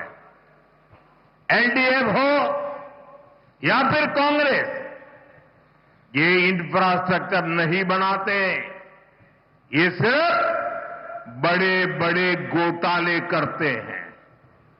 लेकिन बीजेपी इंफ्रास्ट्रक्चर निर्माण से रोजगार निर्माण के विजन पर काम करती है। बीजेपी सरकार के प्रयासों की वजह से ही आज पूरे केरला में के रेल नेटवर्क का इलेक्ट्रिफिकेशन हो चुका है। आज यहां 3 वंदे भारत ट्रेनें चल रही है। थोड़ी देर पहले ही अनेक नई अमृत भारत एक्सप्रेस ट्रेनें भी शुरू की गई है। സുഹൃത്തുക്കളെ, ആധുനിക അടിസ്ഥാന സൗകര്യ വികസനം എന്നുള്ളത് തൊഴിൽ കിട്ടുന്നതിന് വലിയ ഘടകമാണ്. പക്ഷേ ഇടതാകട്ടെ വലതാകട്ടെ കേരളത്തിന്റെ അടിസ്ഥാന സൗകര്യ വികസനം നടപ്പാക്കുന്നതിൽ ഒരു ശ്രദ്ധയും കാണിച്ചിട്ടില്ല. പകരം വലിയ വലിയ അഴിമതികളാണ് അവർ ചെയ്തുകൊണ്ടിരുന്നത്. എന്നാൽ ഭാരതീയ ജനതാ പാർട്ടി ആകട്ടെ അടിസ്ഥാന സൗകര്യ നിർമ്മാണത്തിലൂടെ ലക്ഷക്കണക്കിന് തൊഴിലവസരങ്ങളാണ് സൃഷ്ടിക്കുന്നത്. ഭാരതീയ ജനതാ പാർട്ടി നയിക്കുന്ന കേന്ദ്ര സർക്കാരിന്റെ ഈ നയം കാരണം ഇന്ന് കേരളത്തിലെ എല്ലാ റെയിൽവേ ലൈനുകളും വൈദ്യുതീകരിക്കപ്പെട്ടിട്ടുണ്ട്. ഇന്ന് 3 വന്ദേ ഭാരത് ട്രെയിനുകൾ കേരളത്തിൽ കൂടി ഓടുന്നുണ്ട്. അല്പസമയം മുൻപ് നിരവധി അമൃത ഭാരത് ട്രെയിനുകളാണ് കേരളത്തിൽ കൂടി ഓടുന്നതിന് തുടക്കം കുറിച്ചിട്ടുള്ളത്. एनडीए शुरू गए इंफ्रास्ट्रक्चर से केरला में व्यापार और रोजगार कैसे बढ़ेगा, इसका एक बड़ा उदाहरण विजिंजम पोर्ट है। जब मुझे इस पोर्ट का लोकार्पण करने का अवसर मिला, उसके 6 मंथ्स में ही 6 महीने में ही करीब 150 वेसल्स और 3 लाख कंटेनर्स को इस पोर्ट पर हैंडल किया गया है। यानी ज्यादा लोगों को रोजगार मिला है और केरला की ट्रेड कैपेसिटी को भी मजबूती मिली है. പ്രിയപ്പെട്ടവരെ, അടിസ്ഥാന സൗകര്യ വികസനത്തിലൂടെ കേരളത്തിന്റെ തൊഴിൽ മേഖല എങ്ങനെ വളരും എന്നതിന്റെ വലിയ ഉദാഹരണമാണ് വിഴിഞ്ഞം തുറമുഖ പദ്ധതി. എനിക്കാണ് വിഴിഞ്ഞം തുറമുഖ പദ്ധതി രാഷ്ട്രത്തിന് സമർപ്പിക്കാനുള്ള അവസരം കിട്ടിയത്. രാഷ്ട്രത്തിന് വിഴിഞ്ഞം സമർപ്പിച്ചത് 6 മാസത്തിന് ശേഷം വിഴിഞ്ഞത്ത് 150ഓളം വലിയ കപ്പലുകൾ, മദർ ഷിപ്പുകളും 3 ലക്ഷം കണ്ടെയ്നറുകളുമാണ് വിഴിഞ്ഞം തുറമുഖം വഴി കൈകാര്യം ചെയ്യപ്പെട്ടത്. കൂടുതൽ ആൾക്കാർക്ക് തൊഴിൽ കിട്ടുന്നതോടെ കേരളത്തിന്റെ വ്യാപാര രംഗത്തിന് വലിയ കരുത്തുണ്ടാകും. एनडीए शुरू गए करप्शन ने केरला के डेवलपमेंट पर ब्रेक लगा दी है. एलडीएफ के राज में बैंकों में भी सेविंग सुरक्षित नहीं है. यहां जो कोऑपरेटिव बैंक स्कैम हुआ, इसमें गरीबों और मिडिल क्लास का पैसा लूटा गया है.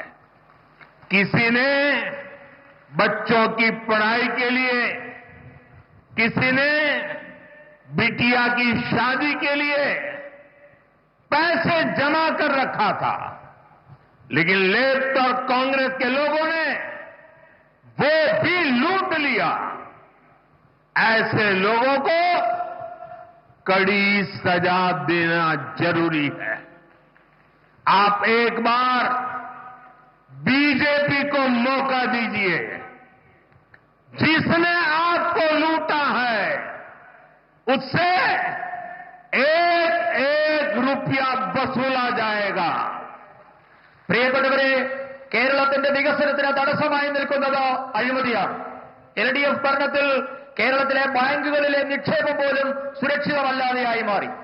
സഹകരണ ബാങ്കിലെ അഴിമതി മൂലം സാധാരണക്കാരുടെ പണമാണ് കൊള്ളയടിക്കപ്പെട്ടത്.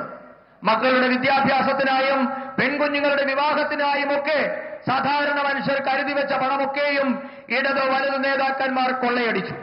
ഇവർക്ക് കടുത്ത ശിക്ഷ നൽകേണ്ടത് വളരെ അത്യാവശ്യമാണ്.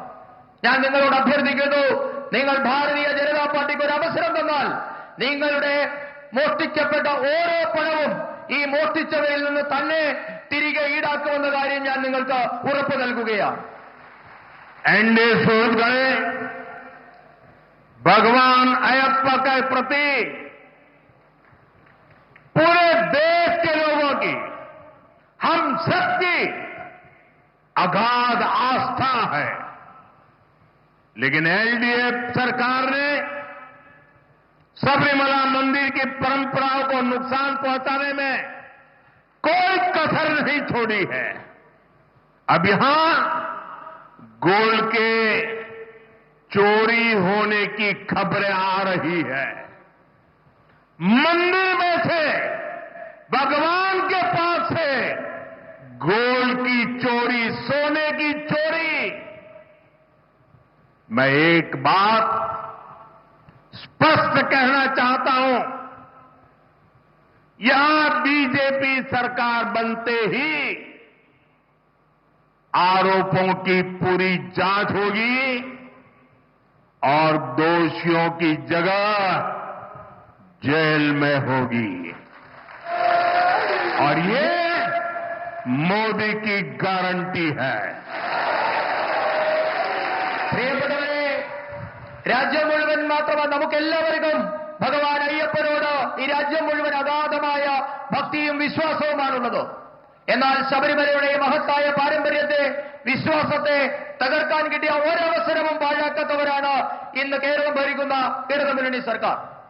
ഇപ്പോൾ ശബരിമലയിൽ നിന്നും സ്വർണ്ണക്കൊള്ളയുടെ വാർത്ത പുറത്തു വരികയാണ്. ഒരു കാര്യം ഞാൻ വ്യക്തമാക്കാൻ ആഗ്രഹിക്കുന്നു. ഭാരതീയ ജനതാ പാർട്ടി കേരളത്തിൽ സർക്കാർ ഉണ്ടാക്കും. അങ്ങനെ ഭാരതീയ ജനതാ പാർട്ടിയുടെ സർക്കാർ ഉണ്ടായാൽ മുഴുവൻ ആരോപണങ്ങളെക്കുറിച്ചും നാം അന്വേഷണം നടത്തും. ഇപ്പോൾ ആരോപണ വിധേയരായിട്ടുള്ള മുഴുവൻ ആൾക്കാരും അവരുടെ വാസം ഇനി മുതൽ ജയിലിലാകുമെന്ന കാര്യവും ഞാൻ ഉറപ്പു പറയുകയാണ്. ഇതാണ് മോദിയുടെ ഗ്യാരണ്ടി. एनडीए सुहृदगणे, मैं आपको कांग्रेस से भी सावधान करने आया हूं। कांग्रेस के पास विकास का कोई एजेंडा नहीं है।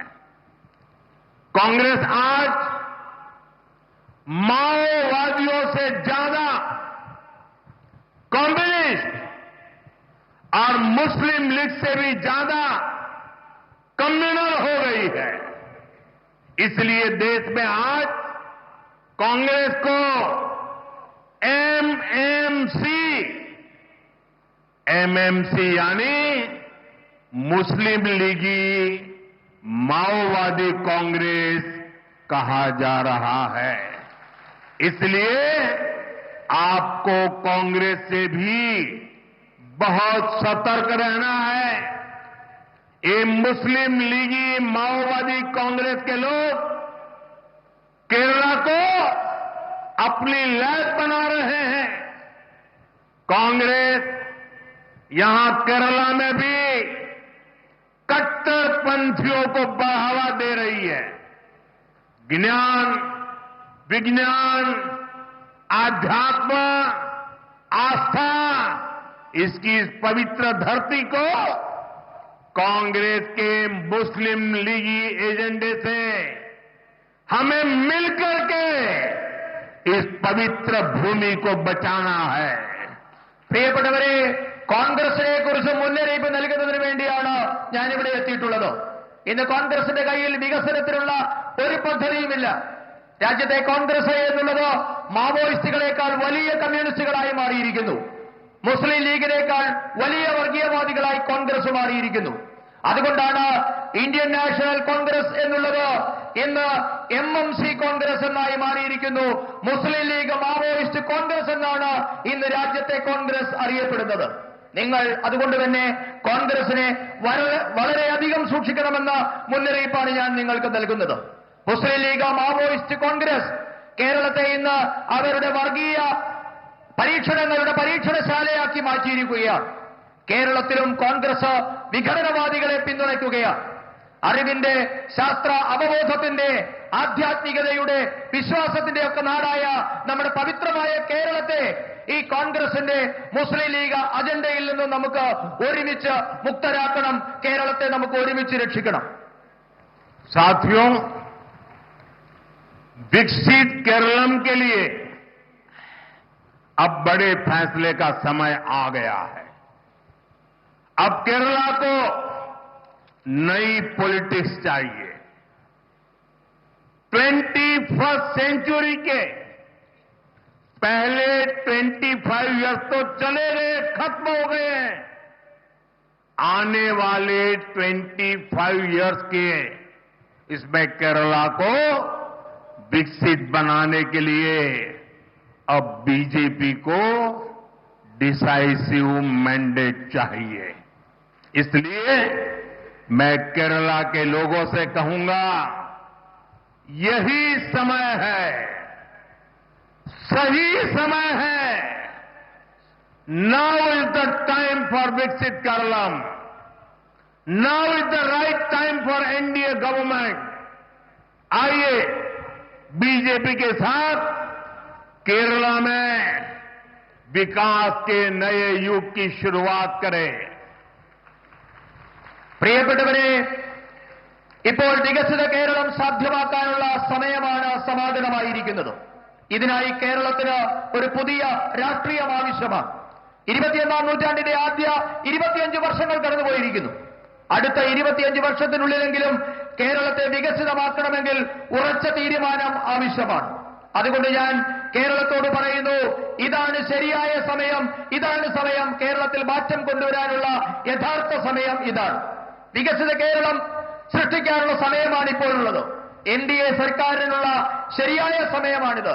വരൂ, നമുക്ക് ഒരുമിച്ച് ഭാരതീയ ജനതാ പാർട്ടിക്കൊപ്പം അണിചേർന്ന് കേരളത്തിന്റെ വികസനത്തിന് പുതിയൊരു തുടക്കം കുറിക്കാം.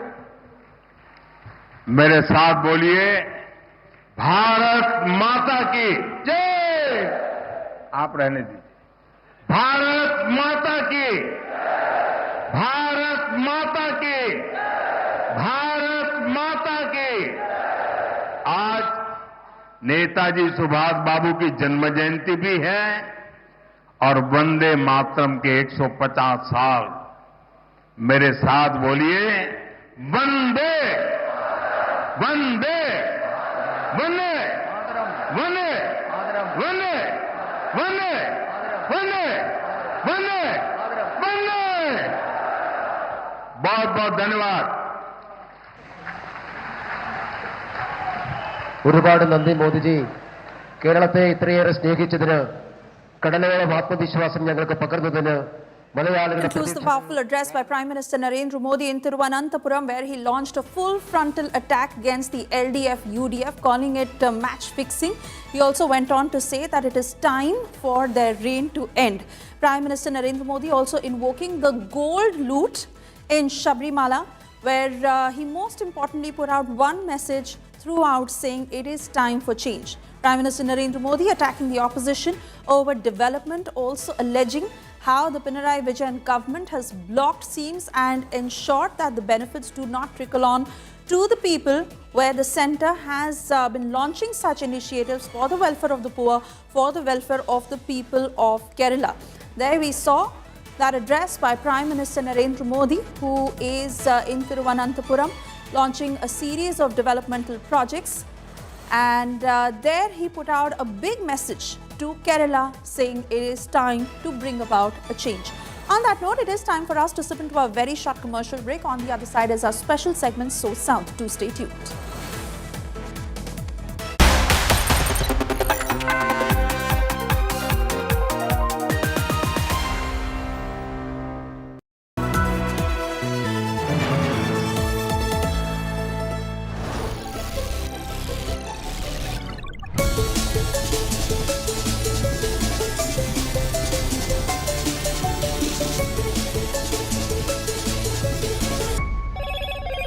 Hello, Moto.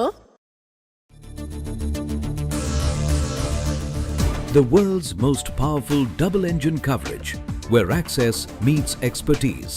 Davos Brainstorm, 19th to 23rd January. Only on India Today and Business Today. Introducing Motorola Signature. Don't blend in, stand out. Mr. Mittal, you work in other countries. You just mentioned in Europe, and you've been working in US as well. What are the lessons that India can take from there for ease of doing business? I can say certainly nothing from France or UK. It's much harder. much harder. Oh, really? Oh my Okay. God. Oh my God. It's much harder. And they also have the, additional burden of the Brussels bureaucracy, which they have to deal with. This is just multiple layers there. I would say US is a good model.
Vanakkam, Namaskara, good afternoon and a big welcome to So South India. Today I'm Nagarjun Dwarkanath bringing you all the South news and the single window and the gateway to everything that dominates here in the southern part of India. And joining me today are Anaga Keshav from Chennai, Shibi Mol from Trivandrum, Apurva Jayachandran also in Chennai, and very soon Pramod Madhav will be joining us also. The team of reporters are tracking the election-bound states of Kerala and Tamil Nadu. Big days because the Prime Minister has just finished his speech in Kerala and he will be heading to Tamil Nadu. All that and lot more in the next 30 minutes. Let me go across to Anaga Keshav first. Anaga, what's the headline for the day from the state of Tamil Nadu?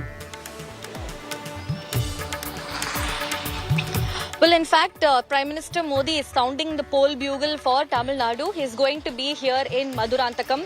So he was in Kerala this morning. After that, he'll be taking a chopper and then landing in Maduranthakam, where there is a grand event that Prime Minister Modi will be taking part in. I'm reporting from the location and we'll be getting you all inputs about Prime Minister's event in Tamil Nadu.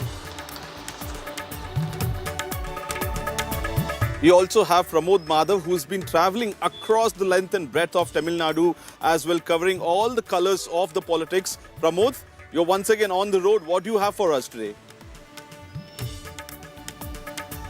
Well, Nagarjun, it's very clear that Tamil Nadu is filled with politics and colour, and as Naga clearly said, the Prime Minister is going to be in Tamil Nadu very soon. But even before that, there are quite a lot of developments, which includes also Manrega, for which Apurva will give more information, and also we have a detailed package from Dharmapuri district, Nagarjun. Apurva Jayachandran, what's the top headline from Chennai? Well, in fact, the Tamil Nadu Assembly has had a very important resolution today, this regarding the G bill. In fact, the Tamil Nadu Chief Minister M.K. Stalin had announced, a resolution to oppose the G bill and bring in the Manrega scheme as well. A lot of important developments that took place in the Assembly with heated discussions on this resolution that has been introduced by the Chief Minister. We also have Shibi Mol from Trivandrum. Shibi, just moments ago, the Prime Minister finished his speech in Kerala. That's the first big speech and the rally that the BJP and the NDA party kick-started in Kerala. What are the takeaways? What's the headline from Kerala?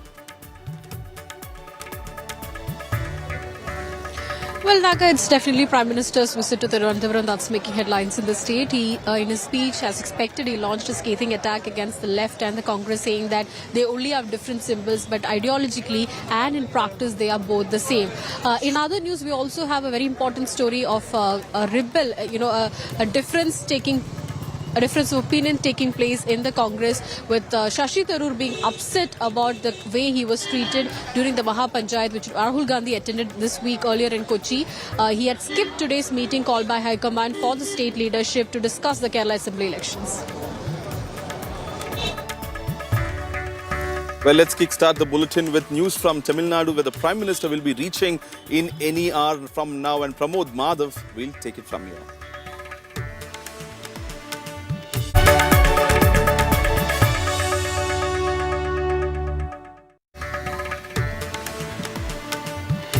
Thank you, Nagarjun. It is much about everything in the state of Tamil Nadu as the Prime Minister is on his way to Tamil Nadu. And interestingly, even like a couple of days ago, Piyush Goyal was here and he made sure that the existing Rainbow Alliance of NDA stays firm. And that's how he was able to bring it back. PMK once again, AMMK once again, GK Vasan's party along. So, and last we speak, the Prime Minister is on his way to Tamil Nadu. However, amidst all this, there is a major development when it comes to the Tamil Nadu Assembly, and that is the Chief Minister M.K. Stalin bringing a resolution against the G Ramji program that was earlier. He claimed it was Mahatma Gandhi, the Manrega, and right now he says that it is actually an attack to remove the Gandhi's name from it. And also not just that, he says that the actually way of trying to bring in the state government to contribute 40% of this will not work. And a more scathing attack by the Chief Minister also we could see on the Twitter as he raised a lot of questions against claiming or blaming the union government. Here's what the Chief Minister said. It's a colourful day in Maduranthakam, which is about 140 kilometers from Chennai. Why? Because Prime Minister Modi is going to be here in just moments from now to sound the poll bugle for Tamil Nadu. In fact, the alliance leaders of BJP are also going to be here. Edappadi Palaniswamy, PMK's Anbumani Ramdas, AMMK's Titi Vidyanathan, all the leaders of the alliance parties of BJP are going to be here along with Prime Minister Narendra Modi, sounding a poll bugle for the state of Tamil Nadu. In fact, there is song, dance, celebration. The energy is just high here ahead of Prime Minister's arrival in order to welcome him. Annamalai has already arrived. BJP's Minister L. Murugan has also arrived to the venue.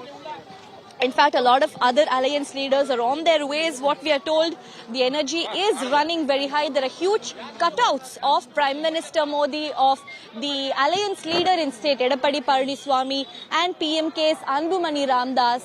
And also AMMK's Titi Vidyanathan's cutout is also here, signaling a grand welcome for the alliance leaders of BJP. In fact, Piyush Goyal was here in Tamil Nadu just ahead of Prime Minister's arrival.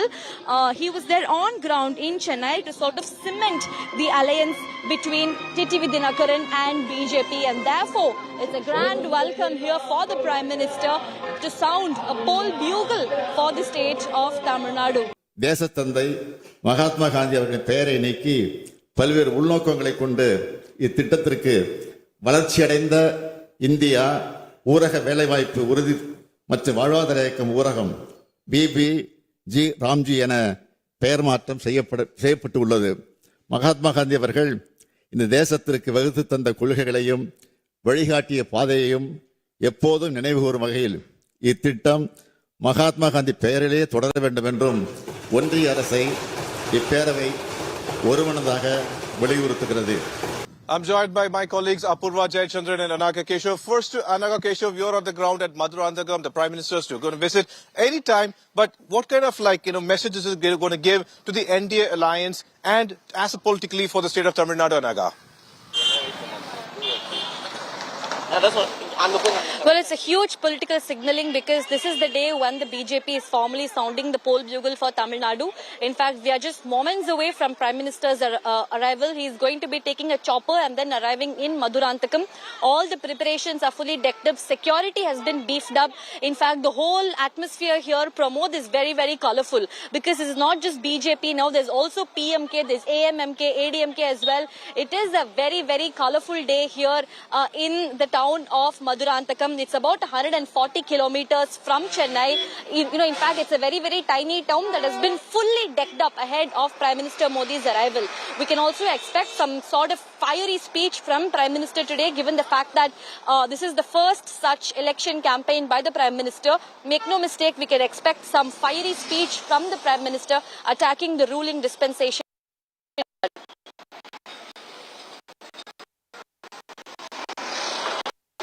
Can I expect that from there? Thank you, Naga. Please just stay with us. And also, we also have Apurva Jayachandran. Apurva, you were in the assembly earlier.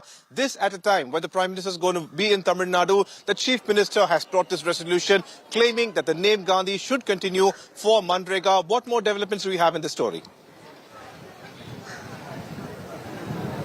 Well, in fact, Pramod, it's an important and an interesting day here in Tamil Nadu Assembly. In fact, the Chief Minister has just introduced a resolution on the same as well. Remember, there has already been quite a lot of discussion regarding the G Ramji scheme and the re-implementation of Manrega. In fact, the Chief Minister has said that this new scheme that has been implemented, the G Ramji bill, it is extremely difficult for the Tamil Nadu government in terms of the finances as well. In fact, he says that this is not just the DMK-led, alliance here, but also in across various other states as well. This G Ramji bill that had been introduced is bearing a burden on the state exchequer, and that it is giving problems for the farmers, the workers as well when it comes to the implementation of this bill, and that it had already been rejected and opposed by not only DMK but several other parties as well. Yet the bill continued to go on, which is why the Chief Minister has called for re-implementation of the Manrega scheme. He says earlier on, the Manrega scheme, there was 100% that was being borne by the central government, but with the G Ramji bill that had been introduced, the 60-40 ratio out there is definitely, going costly for, not only the state governments but also for the people as well, which is creating a lot of disturbances, is what the Chief Minister has gone on and stated. He has in fact slammed the union government, saying that, implementation, despite, several voices who were against and opposing this bill, was nothing but the kind of attitude that the central ruled BJP government is showing towards non-BJP states and towards the public as well, is what the Chief Minister has stated. In fact, this resolution has just been introduced in the Tamil Nadu Assembly by the Chief Minister M.K. Stalin, and we're also hearing a lot of arguments regarding the same on this. Pramod. Certainly, Apurva, we are going to expect more such stories, but the important aspect is time is of the essence here, because on one side we have the Prime Minister almost going to land in Tamil Nadu, and here we have the Chief Minister raising a lot of questions about aims, about various issues, about the funds that is required for Tamil Nadu, and now he has also brought in a resolution in favor of Manrega and against G Ramji. And the next story is also politically very high voltage story, as on one side it was TTV Dinakaran who 2 days ago joined the NDA alliance. But before that, almost a week ago, TTV was rebelling against Edappadi K. Palaniswamy. He said that he will not accept EPS as the NDA's lead or the Chief Minister candidate. In fact, he went ahead and used this harsh statement, claiming that to join alliance with AIDMK or EPS once again is like hanging himself. That made a lot of issues, that created a lot of issues in the state of Tamil Nadu, especially within the NDA. But Piyush Goyal was able to make sure that TTV Dinakaran is once again within NDA. Not just that, TTV Dinakaran also accepted that he is ready to bury the differences, bury the hatchets. However, this seems to have not gone well within AMMK, as the party's Deputy General Secretary Markin Raja has now rebelled. Not just rebelled, he had gone ahead and joined the DMK alliance. He has joined actually the DMK party itself, and here's what happened. Chennai போறேன் 2 நாள் கழிச்சு சென்னையில மாவட்ட கழக செயலாளர் தலைமைகள் நிர்வாகிகள் கூட்டம் முடிந்த பிறகு உரிய பதில் உங்களுக்கு கிடைக்கும். பாரத பிரதமரோட மீட்டிங் பொதுக்குழு நடக்குது தேசிய ஜனநாயக கூட்டணியோட, அதுக்கு உங்களுக்கு அழைப்பு வந்ததா ஐயா?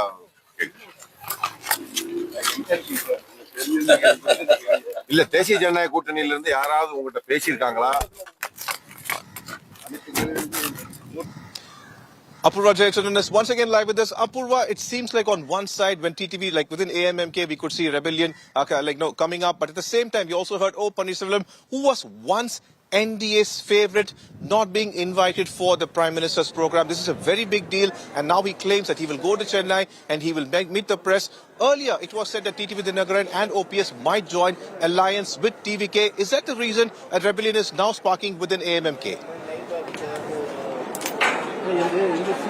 Well, in fact, Pramod, if you see, the AMMK has once again joined the NDA alliance here after, a large gap there. We had already seen how there had been tensions that were arising within the NDA there when it came to even the possibility of TTV Dinakaran and AMMK being initiated back into the NDA after a strong opposition there by, opposition leader Edappadi K. Palaniswamy, who also happens to be AIADMK's chief. But despite all of those differences, now it looks like all of them have agreed to bury the hatchet, and they've now gone ahead and formed an alliance. But this alliance comes at a cost for TTV Dinakaran, because remember, his close aide and former Deputy General Secretary there, Manik Raja, has not only quit from the party, but he's also gone ahead and joined with the DMK there. And, we're also seeing a statement that has been issued by TTV Dinakaran, wherein he has gone ahead and stated that Manik Raja had, acted in an, anti-party value, and which is why there has been a lot of, and he has been expelled from the party, is what TTV Dinakaran has stated in the statement. Not only that, this looks like it sure has cemented a way for AMMK back into the NDA. But how long will the cracks be sealed? Will it be a permanent fix that we saw Piyush Goyal coming here and speaking with the party members and going, or is it just a temporary fix, something that they will have to wait and watch if the leaks and the cracks widen ahead of the Tamil Nadu elections? Well, thank you, Apurva, for those all updates. But one thing is very clear: when it comes to politics, it is more like a non-Newtonian fluid. It cannot be solid or it cannot be liquid. It's something in between. That's what we could see from years of covering the experience. And talking about that, Election Basha, as promised by India Today, we have gone to Dharmaburi district for this particular season. And what we're trying to bring from there is the actual value of water and how one district had a solution, still has a solution for the water necessity for across the state, and also about the tribals issue, which is unfortunately not for the state of Tamil Nadu, but an issue for the entire India, and what happened over there and how is their life and what are the needs of these people. Election Basha brings to you from Dharmaburi district.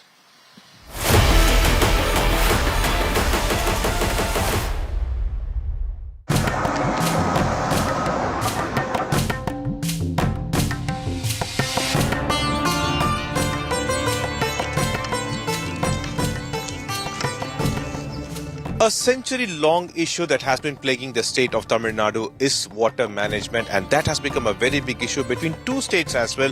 One is Karnataka and the other one is Tamil Nadu over the river Kaveri. In fact, through Karnataka, what happens is that it starts at Talakaveri and it follows a path. Apparently, while we are fighting for the Kaveri water year after year, almost a decade ago, a plan was placed in this particular location where I stand, and that is about the Rasi Manal Dam. And had it been constructed, this entire place would have been completely different, just like how we saw with Mullai Periyar Dam. In fact, this is a kind of a topographical map with bumps and the hillsides and everything that was categorically and characteristically done over here. We've been told by Kamarajar, the former CM, back in 1960s, and it actually shows that this is a place Talakaveri actually enters, and slowly as it moves, you could see sort of kind of like deep gorges at this location, which is called as the Meghatatu region, which we also shown you earlier, where Karnataka wants to construct a dam, and it's still being a very big issue between Tamil Nadu and Karnataka, as Tamil Nadu is not agreeing to it. However,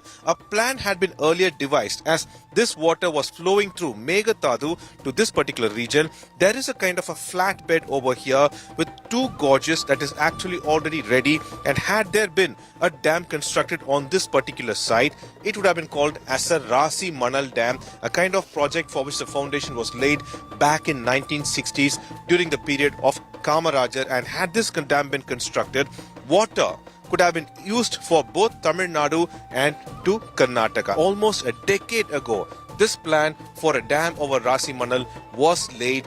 However, after consecutive change of power over here, the governments and such. Consecutive promises are being made, but the people claim that it is not being implemented. Let's just go and see how fertile this particular area is and what is the amount of water that actually flows through this, because they very clearly say close to 93 TMC of water is being lost to the Bay of Bengal every year through Mettur, which could have been easily stored over here, and had it been done, it could have helped both Karnataka and Tamil Nadu.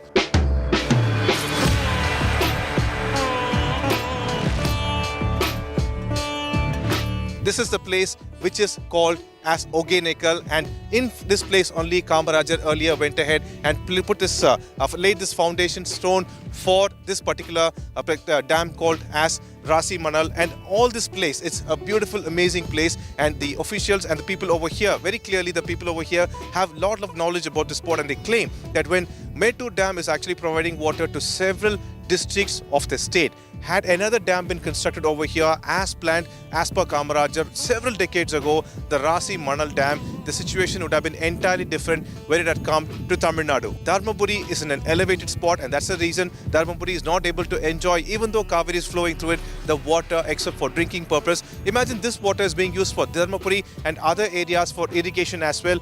It would have become a complete kind of a bliss, a beautiful thing for them, but they are still waiting for it. Even after several decades, it has not yet been completed, and that seems to be the only worry they are raising from here. This is one aspect of Dharmapuri district where Election Basha from the ground is bringing to you. But on the other hand, there is a very, very important issue, something several decades old, but that issue, that is something that reflects the struggle of the people from this spot and how it has to be rectified. Let's just go and talk to the people, we can call them as the victims, who had suffered a lot because of something that went missing, called as conscience of the government.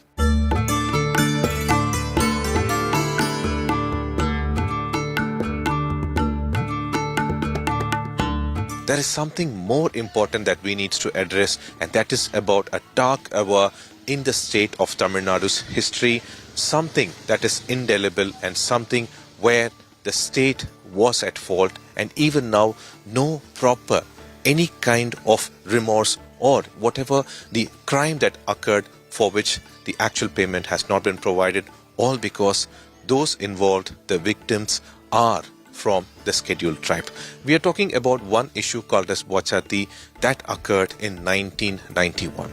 This is involving officials from the government, forest officials, police officials, and also VAOs. More than 260. That was one of the biggest cases at that point, which was brought out by the Communist Party at that time.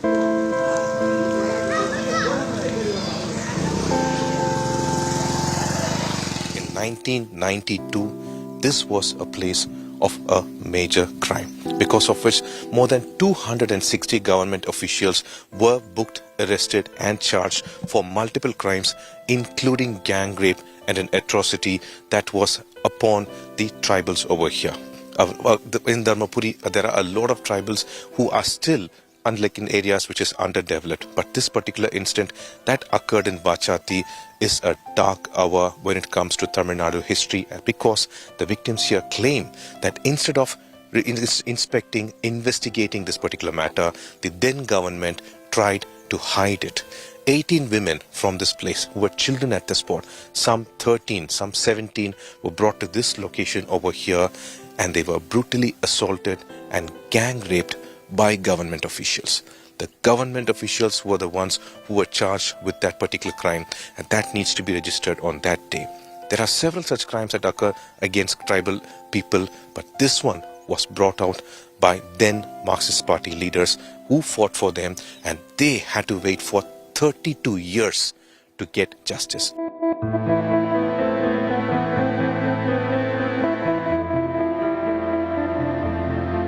அப்புறம் சாயந்தரம் நேரம் ஆன உடனே அந்த ஃபாரஸ்ட்காரனுங்க எங்களை இப்போ இந்த கூட்டத்தில் நாங்களாம் எங்கள் அம்மா சொந்த பந்தத்தை கூட உட்காந்துருக்கும்போது அடிச்சு இழுக்கிறாங்க ஒவ்வொருத்தியா, நீ வாடி அப்படின்னு சொல்லி என்னை இழுக்கிறாங்க. அதுக்கப்புறம் அதே மாதிரி மற்ற பொண்ணுங்களையும் அடிச்சு பிடிச்சி இழுக்கிறானுங்க. இழுத்து இந்த இடத்துலயே லாரி நிற்குது, அந்த லாரியில் பிடிச்சி எங்கள் முடி பிடிச்சி அப்படியே தூக்கி போடுறானுங்க. போடும்போது ஒருத்தர் அழுதுகிட்டு எங்களை எங்கே கூட்டிகிட்டு போகிறீங்க அப்படின்னு அதுக்கு எந்த பதிலுமே சொல்லல. அப்போ இருக்கும்போது தான் அந்த 18 பொண்ணுங்கள் தான் அந்த லாரியில் இருக்கிறோம். அந்த லாரி கூட்டிகிட்டு அந்த ஏரிக்கு போகுது. ஏரிக்கு போகும்போது சாயந்தரம் நேரம் ஆயிடுச்சு. அப்போ அங்கே போய் ஒவ்வொரு பொண்ணுங்களையா என்ன 2 பேர் பிடிச்சி இழுத்துட்டு போகிறானுங்க. இழுத்து போய் அந்த ஏரியில் தான் இவ்வளோ சித்திரவதை பண்ணி எங்களை கற்பழிப்பு சித்திரவதைக்கு ஆளாக்கி அப்புறம் உடம்பெல்லாம் காயத்தோட நாங்கள் திரும்பி எங்களை ஃபாரஸ்ட் ஆஃபீஸ் கூட்டிகிட்டு போகும்போது ரொம்ப இருட்டான நேரம் ஆயிடுச்சு. அப்புறம் மற்ற ஒருத்தருக்கு ஒருத்தர் நாங்கள் பொண்ணுங்களே சொல்லி அழுதுகிட்டோம்.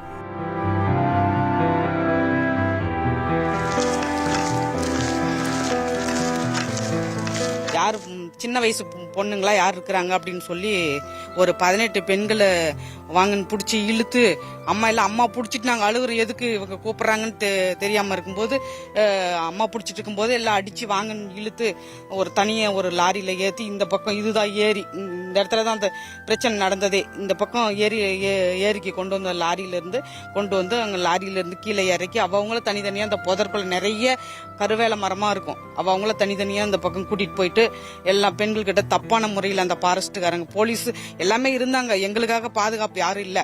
அப்புறமா பெண்கள்லாம் அவங்களும் இங்கே தனித்தனியாக கூட்டிகிட்டு போயிட்டு இங்கே தான் கற்பழிப்பு நடந்த இடமே இதுதான். India Today's election Basha ground report from Dharmaburi has clearly showed that while we have this much resource and a possibility to construct a dam at Rasimanal, the necessary water for Tamil Nadu can be brought from this Rasimanal instead of fighting with Karnataka over the Kaveri water or the building of the Meghatatu. However, the bigger picture is about providing a quality life, a decent life, and a respectable life for the tribal people. And these are the issues from Dharmapuri district which the people want to be rectified. With Irfan and Devraj, Pramod Madhav for India Today.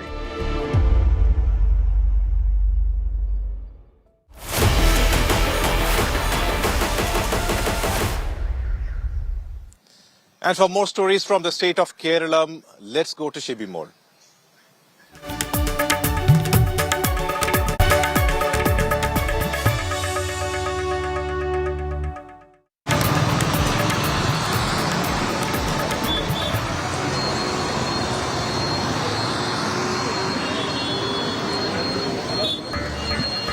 Thank you, Pramod.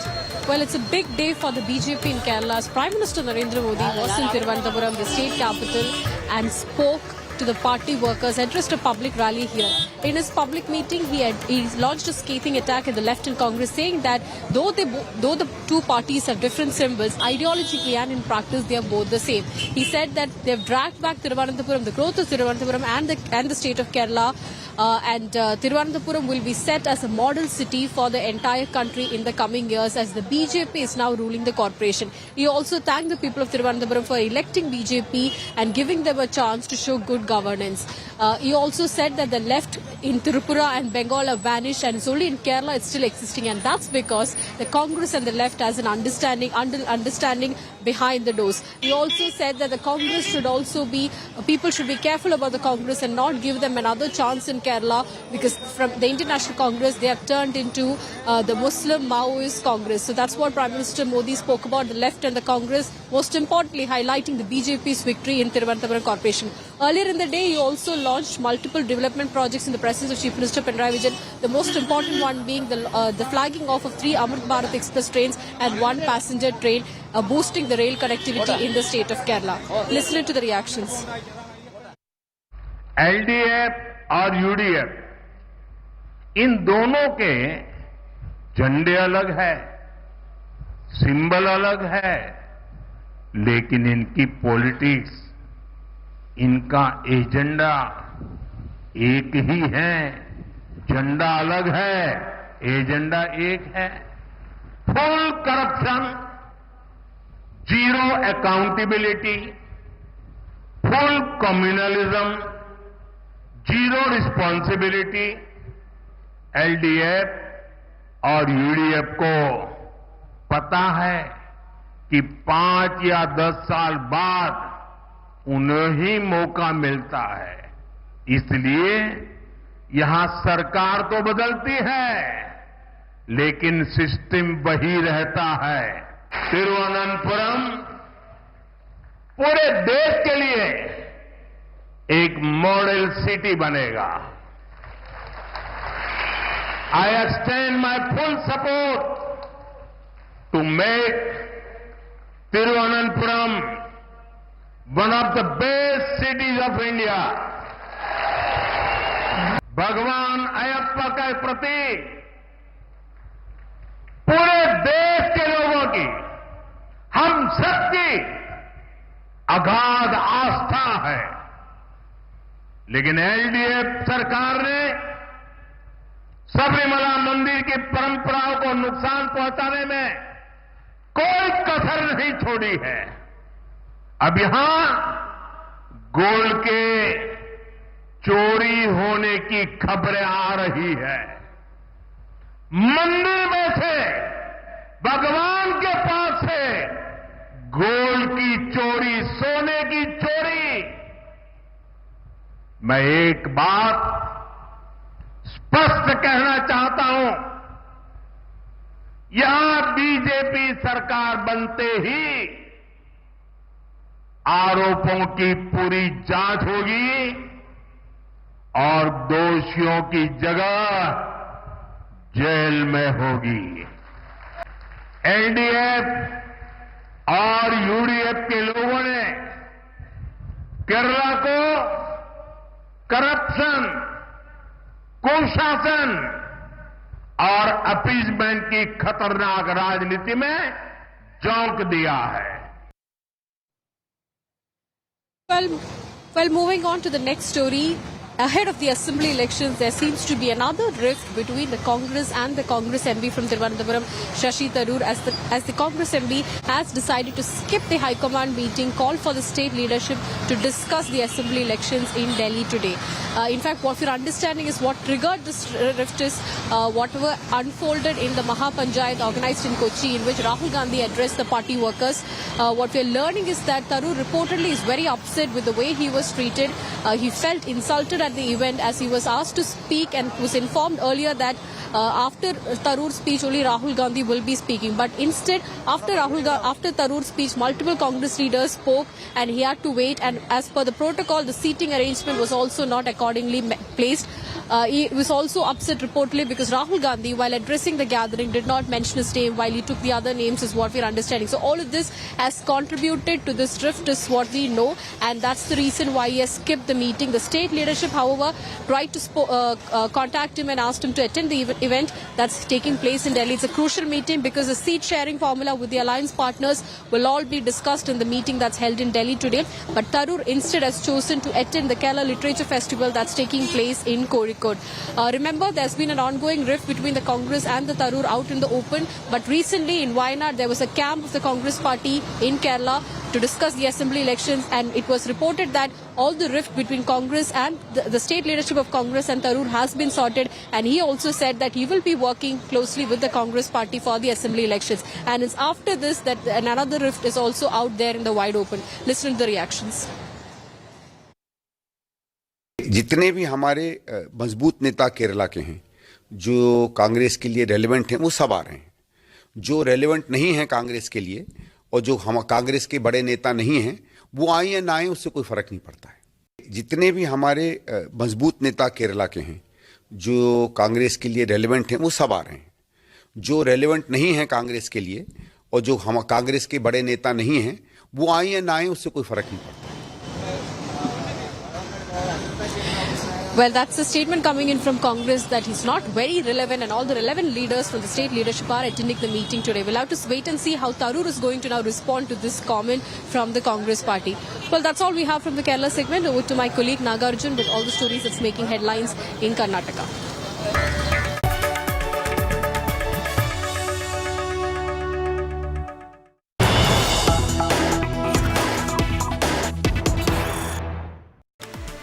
Breaking news coming in the ongoing face-off between government and the governor. The Karnataka Chief Minister Siddaramaiah ups the ante against Governor Gehlot.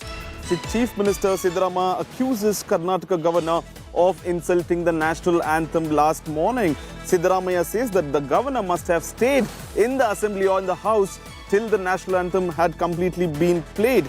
He also went on to say that governor left the house immediately after reading his speech. But he should have stayed as per the protocol till the national anthem was played in the assembly post his speech, is what Chief Minister Siddaramaiah has just said on the floor of the house. Listening to what CM had to say. Governor ರಾಜ್ಯಪಾಲರು ಅಷ್ಟೊಂದು ಎಷ್ಟಾರ ಓದ್ಲಿ ಅವರು 3 sentence ಓದ್ಲಿ 4 sentence ಓದ್ಲಿ ಜೈ ಹಿಂದ್ ಅಂತ ಕೊನೆಯಿಂದ ಹೇಳೋದಂತೂ ಹೇಳಲಿ ಏನಾದ್ರು ಹೇಳಲಿ ಆದ್ರೆ ರಾಷ್ಟ್ರಗೀತೆಯನ್ನ ಮುಗಿಸೋವರೆಗಾರು ಇರ್ಬೇಕಾಗಿತ್ತಲ್ಲ ಯಾಕೆ ಹೋದ್ರು A full-blown centre versus opposition state showdown is unfolding over the role of the governors and Raj Bhavan. As earlier this week, Tamil Nadu Governor R.N. Ravi walked out of the state assembly allegedly over criticisms against the centre in his speech. In Kerala, Governor Rajendra altered the cabinet-approved speech and also made certain additions and deletions to his speech as well. And Tamil Nadu Chief Minister M.K. Stalin had launched a sharp attack accusing governors in Karnataka, in Tamil Nadu and in Kerala for behaving like party agents and undermining the elected governments as well.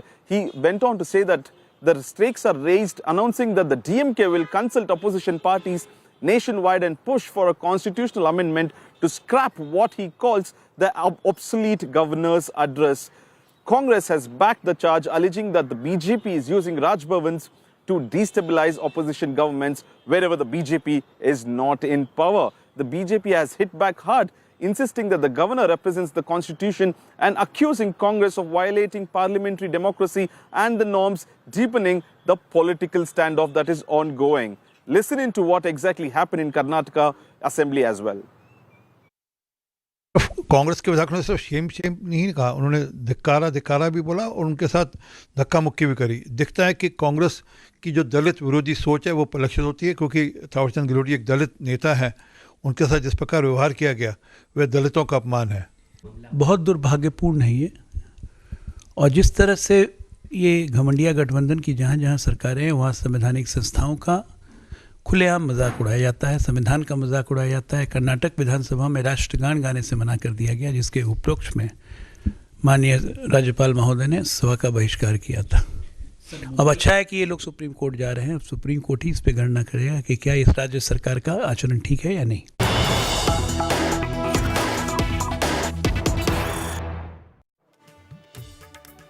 Breaking news coming in as well. High Court of Karnataka allows bikes to be used as taxis. The Karnataka High Court has now lifted the ban on the bike services, taxi services in the state of Karnataka. A division bench led by the Chief Justice has set aside the earlier single judge order that upheld the state government's prohibition, allowing the appeals filed by the aggregators including Ola, Uber. The court ruled that the bikes can be now used as the transport vehicles subject to the permission under the law. The High Court now has directed that the bike owners and aggregators must apply for licenses and the government is required to issue permits as per the existing legal provision. That's a big relief for all the aggregators that were using bikes as taxis, and now a Chief Justice bench led in Karnataka High Court has given relief for aggregators to use bike taxis in Karnataka.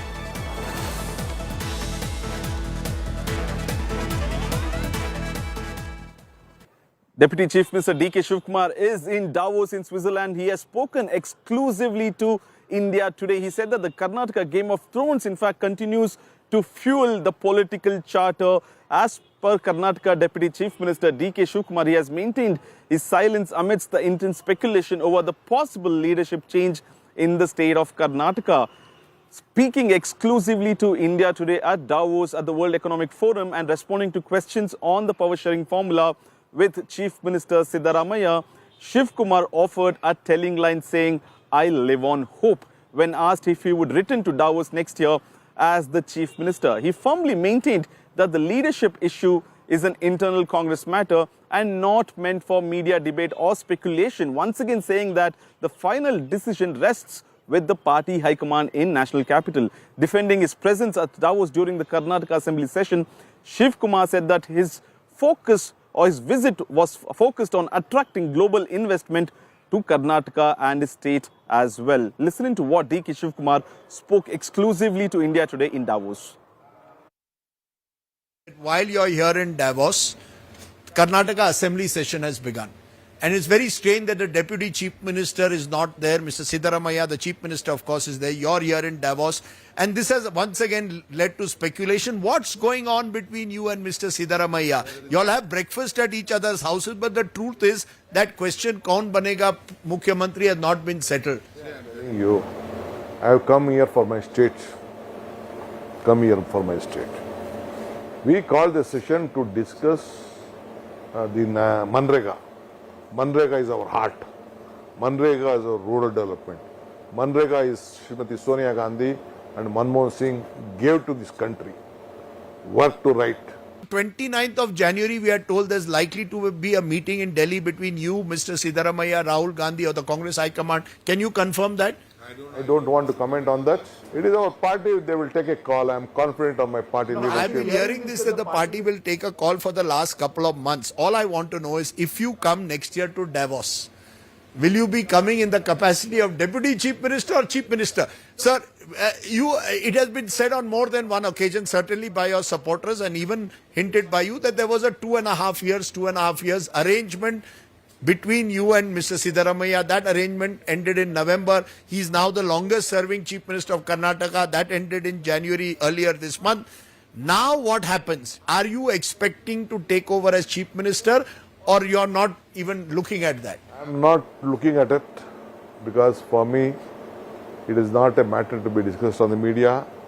It is a understanding between all of us in the party, and our leader and myself, Siddaramaiah, will take a call with the guidance of the leadership. So when you come here next year, will you come as Deputy Chief Minister and a Minister in charge of Bengaluru, or will I be talking to the Chief Minister of Karnataka? I live on hope. You live on hope. So you hope that you will be Chief Minister next year? Let me not comment on that. Let us see what my leaders will do. It's a wrap on today's bulletin of So South here on India Today, and we'll be getting you a lot more news all through the day, and we'll see you once again at 1 p.m. on Monday. Until then, keep watching India Today.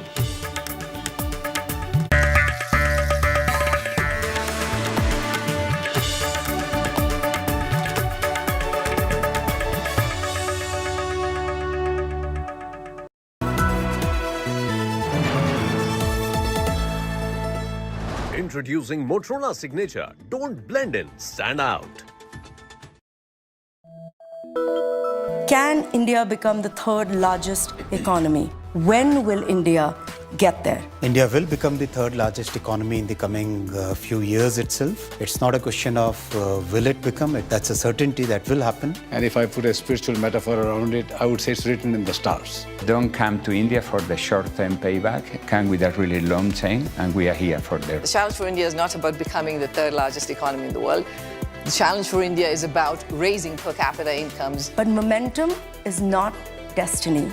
The real question is about timing, execution, and choices.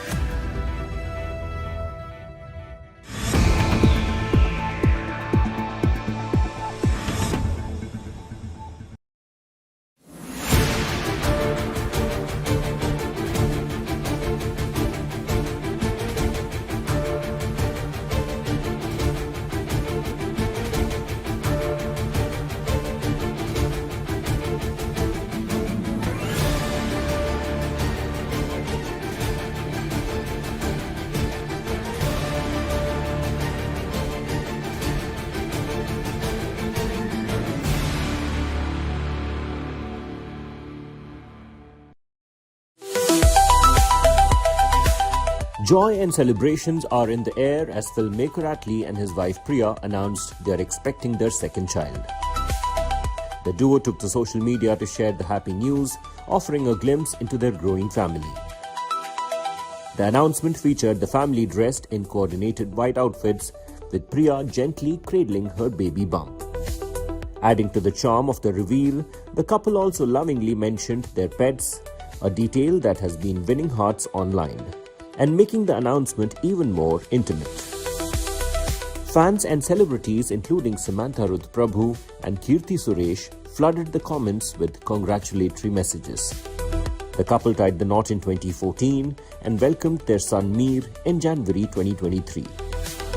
Professionally, Atlee is currently working on the tentatively titled AA22 into A6. starring Allu Arjun and Deepika Padukone in prominent roles.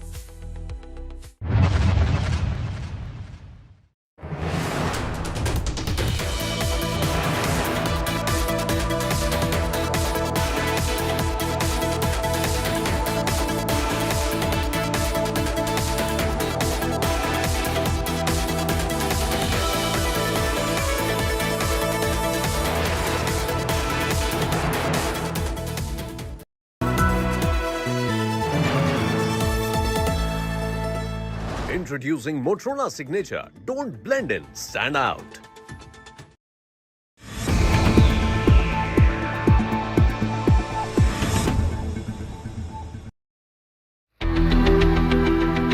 Hours of crying out, 2 hours of waiting desperately, 2 hours of receiving no help. The tragic ordeal of Yuvraj Mehta, summed up in this chilling visual that has now emerged. The tragedy here isn't just what happened, it's what did not happen. That prick of light you see here represents the last bit of hope that Yuvraj was clinging onto. It was a torchlight from his mobile phone, which Yuvraj was using to guide the rescue officials to his location. You can even hear the rescue workers calling out to try harder. The panic was setting in as the rescue officials realized Yuvraj's car was stuck in weed. Especially when they realized that the water was too deep, their efforts were all in vain. The water was just too deep, the fog too impenetrable. Yuvraj kept shouting, but the extraction never happened. No boat, no rope, no rescue. Bureau Report, India Today.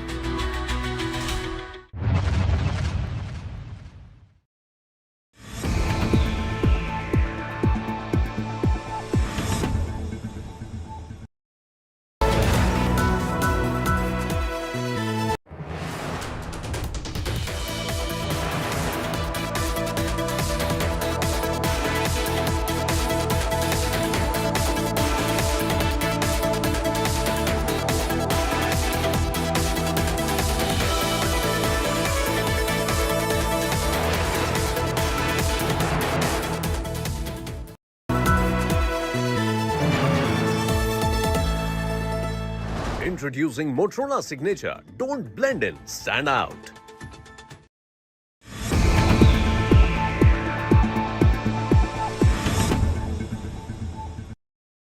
You have been criticized on day one that there were photographs of you signing MOUs with businessmen from Mumbai, including someone linked to a minister in your government. And people said, why does Devendra Fadnavis ji need to go to Davos to sign those MOUs? Social media also told you, Sanjay Raut has now said it's a picnic. Why does he need to go to Davos? How would you answer those criticisms that why do you need MOUs signed in Davos when you can do it in Mumbai? So I'll tell you, none of the MOU which we signed in Davos has less than 60% of FDI. Less than 60. All are more than 60% FDI. Each and every MOU. See, today people don't understand how the market plays. Our Indian partners, Indian businesses, they reach out to the foreign funds, they reach out to foreign industries, and they collaborate with them. And they bring, so their equity or their contribution is 20%, 30%. Entire money comes from a foreign partner, which comes into an FDI. And mostly they are, they are very eager to sign it here, because you know that during Davos, all these, big players, they hold their board meetings here or near Switzerland. So somebody from their board is present. Now, I must also answer about, you talked about Mr. Lola. Let me be very frank. You are being very frank. I didn't want to mention him. You're mentioning him. He's a minister in your government. His company has done an MOU here. So, what essentially is he doing? He is bringing land. And who is investing in it? 4 major data center companies who are entirely, so this entire project of 1 lakh crore, 80% money is coming as FDI. He is building India's, after, the biggest investment in hyperscaler is in Andhra Pradesh. Yes. The second one is this.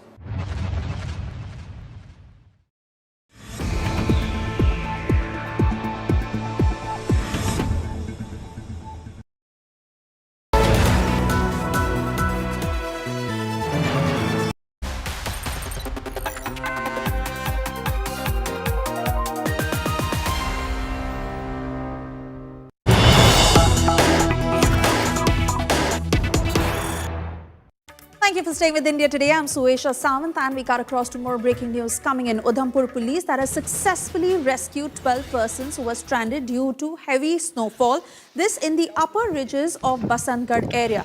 Amid inclement weather conditions, Udhampur police conducted a timely rescue operation and 12 people were saved as part of that operation that included women and children who were stranded in that heavy snowstorm at Chochru Galla in the Basantgarh area.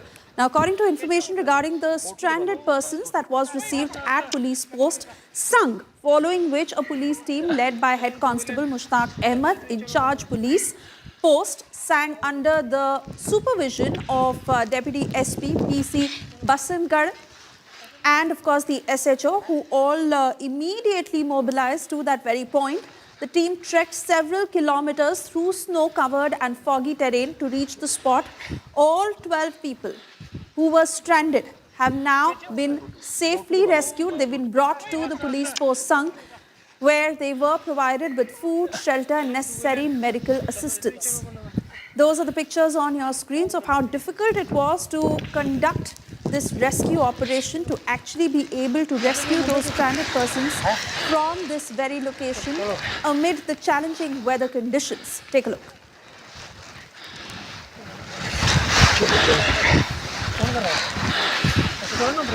To my colleague Sunilji Bhatt now joining us on the broadcast. Sunilji, the pictures doing the talking for how difficult it must have been for this entire team to rescue those 12 persons. Thankfully, they are all safe. Any word from those who've been rescued and how the operation was conducted? Absolutely, it was a very difficult operation. As you know that many parts of Jammu and Kashmir are witnessing heavy snowfall, and in the upper Basantgarh area, 12 people were stranded in snowstorm. And when this information reached the police post at Sangh, they immediately rushed to this particular spot. They had to trek many kilometers. Finally, they reached that spot, and all these 12 people were safely rescued by the police team. They did a great job, and all these stranded people were rescued and they were brought to police post Sangh, and they have been provided with necessary help, food, shelter and other assistance by the police team. During this very difficult time when Jammu and Kashmir is witnessing inclement weather, there is heavy snowfall and rains in many parts of Jammu and Kashmir, particularly in the hilly areas, it becomes very difficult for people and they face a harrowing time. And 12 people were stuck in a snowstorm in upper Basantgarh area of Udhampur district. The police team has done a commendable job. They reached that spot and all 12 people have been rescued. You can see the pictures, and in these pictures you see that how daring was this rescue operation. The police team had to trek several kilometers through snow-covered and foggy terrain to reach the spot. So you can understand how difficult this operation was. But the good news is that all 12 people have been rescued. Swesha, back to you. Oh yes, absolutely, Sunilji Bhatt. And they're getting us all the details of how this operation was conducted. Thankfully, all 12 persons who've been safely rescued.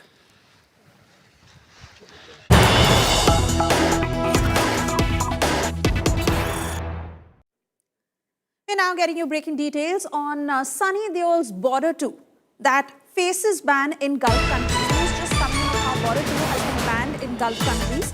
Border 2 makers who've been holding talks with officials, and Border 2 that is set to release is facing a ban in Gulf. Now remember, we had seen the same that happened with Dhurandhar, a film that has crossed all box office records and did exceedingly well, but faced a ban in the Gulf. It is now Border 2 that has been perceived as anti-Pak by Gulf countries, and for the very reason that it faces a ban in Gulf countries. Although the trailer of Border 2 that has got an extremely good response, and while the film will soon be out in theatres, we are getting details of how the makers have been in talks with officials and Gulf countries that are refusing to release their film in that particular region. Let me take this to my colleague Anita now, joining us live with further details of why Border 2 has been banned in Gulf countries, similar to what we saw with Dhurandhar, and seemingly now becoming a trend with any film that puts out the India narrative is not seeing the light of the day in Gulf countries. Well, this is not the first time a film in Gulf countries, Indian film has been banned in Gulf countries, especially because it revolves around Pakistan or anything regarding Pakistan. It is regarded as an anti-Pakistan film. Previously, we have seen Gadar 2, Tiger, Article 370 and many other films that have been banned in Gulf countries. Even though recently we also got to know that Dhurandhar's team, the entire makers tried to reach out to those people and talk to them regarding releasing the film. However, it was unsuccessful, and so did it happen with Border 2 as well, which released today across the countries. But in Gulf country, it has been banned because it has been seen as an anti-Pakistan film. However, the other places it is released, the word of mouth has been good. The reviews have been good. We just watched the film. It looks absolutely amazing on screen. However, the film is not going to see the light of day in Gulf countries, be it Dubai, Kuwait, and many other countries like that. All right, we wait and watch how the story develops. At the moment, Anita, many thanks for getting us the latest. On that note, it's time for us to slip into a very short commercial break. My colleague Anisha Mathur joins you on the other side with the very latest. Do stay tuned to India Today.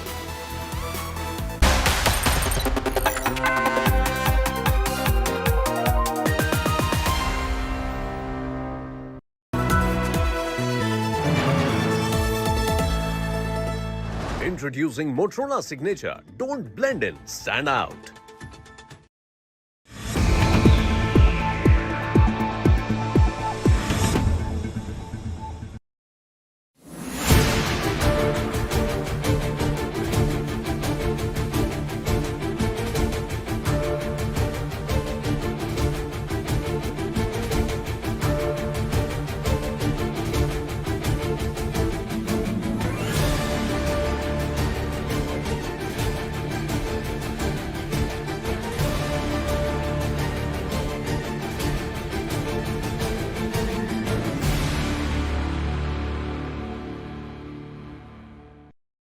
We are foreseeing a great victory, grand victory, and all the NDA leaders are going to be on the dais with our Honorable Prime Minister. It's high time this DMK government should be defeated. DMK should be defeated, India Alliance should be defeated because it is totally anti-Hindu sentiments.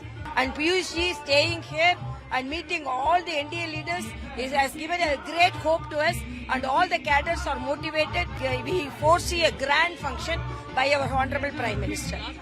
Prime Minister, as usual, will definitely see to it that the Tamil Nadu people vote for the good deeds of the NDA rule, and he will also definitely elaborately discuss about the worsening of law and order situation in Tamil Nadu and the DMK's bad deeds that has literally, ruined Tamil Nadu, and how the NDA rule will definitely blossom here, and also it will help Tamil Nadu. It will be, we are looking forward to it.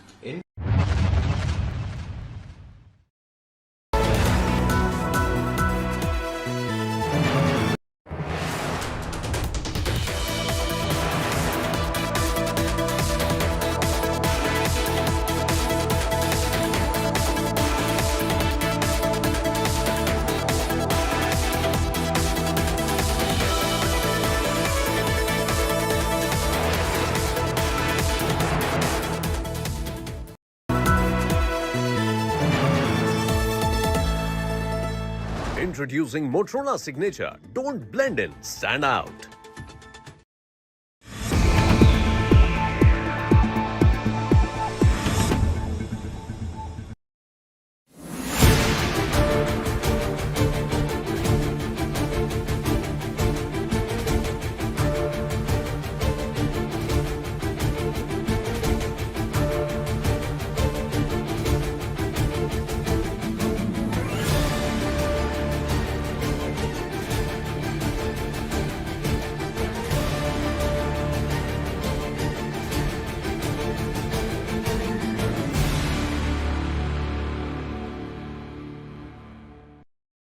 Many socialist leaders, Mr. George Fernandez, Sharad Yadav, and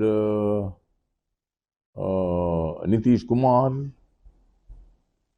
then DMK, then BJD, and many leaders who can't join the BJP, but they join the BJP because of the development of the country.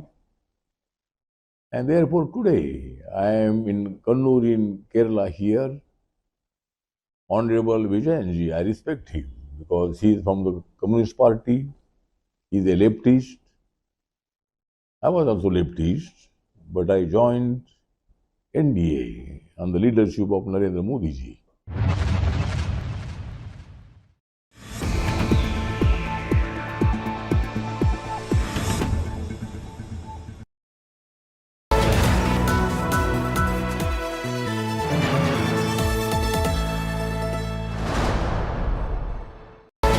TVS N-Torque 150, India's first 150cc hypersport scooter. Purvankara, the art of development celebrating 50 years.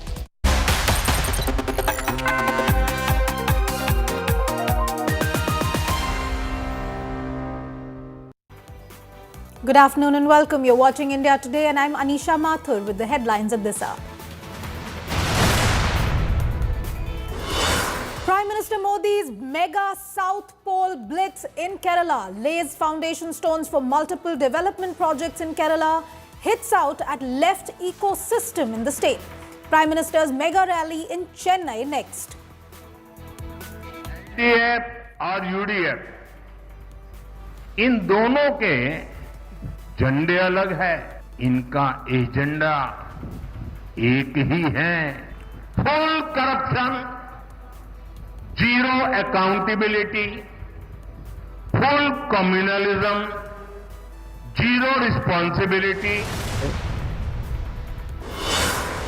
Tamil Nadu passes resolution against centre's G Ramji law in Tamil Nadu Assembly, demands restoration of Manrega at the centre.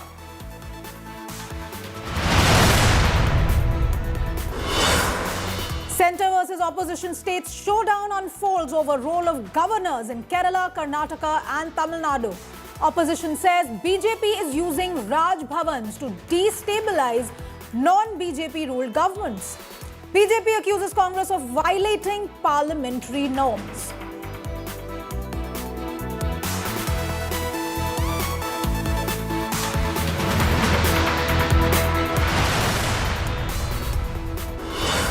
Big split in Kerala Congress. Congress MP Shashi Tharoor rebels against Congress brass. Tharoor to skip key Congress poll meet over Kerala after row over seating arrangements. Sources say Rahul Gandhi ignored Tharoor during speech.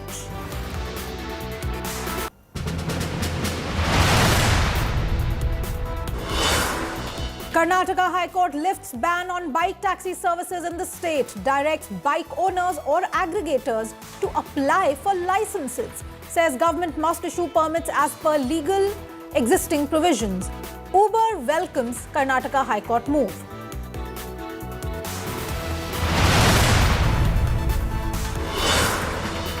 Rains lash Delhi NCR, bringing minor respite from air pollution. Snowfall engulfs Kashmir and Himachal. Key highways blocked, flight operations hit.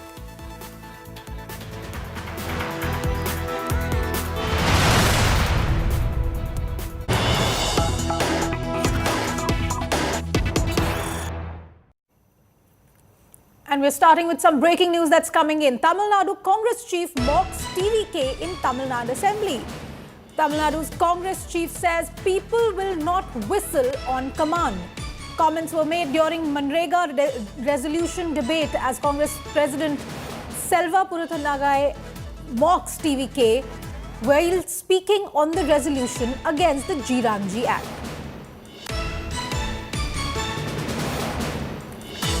This is going to be a very interesting numbers game to watch as the Tamil Nadu Assembly elections come closer. TVK has decided where TVK will decide to go, which side it will support is a big question, as TVK has received its election symbol. But both the Congress-led alliance and the BJP-led NDA alliance had earlier been trying to lure the TVK to their side. For now, we're likely to see a three-way election, but clearly the new party by actor turned politician Vijay now in the crosshairs, as the Tamil Nadu Congress chief comments, people will not whistle on command. A clear mockery of TVK leader Vijay's public support as a popular actor. We are seeing this entire political numbers game play out and we will be seeing this play out as the Tamil Nadu election comes closer.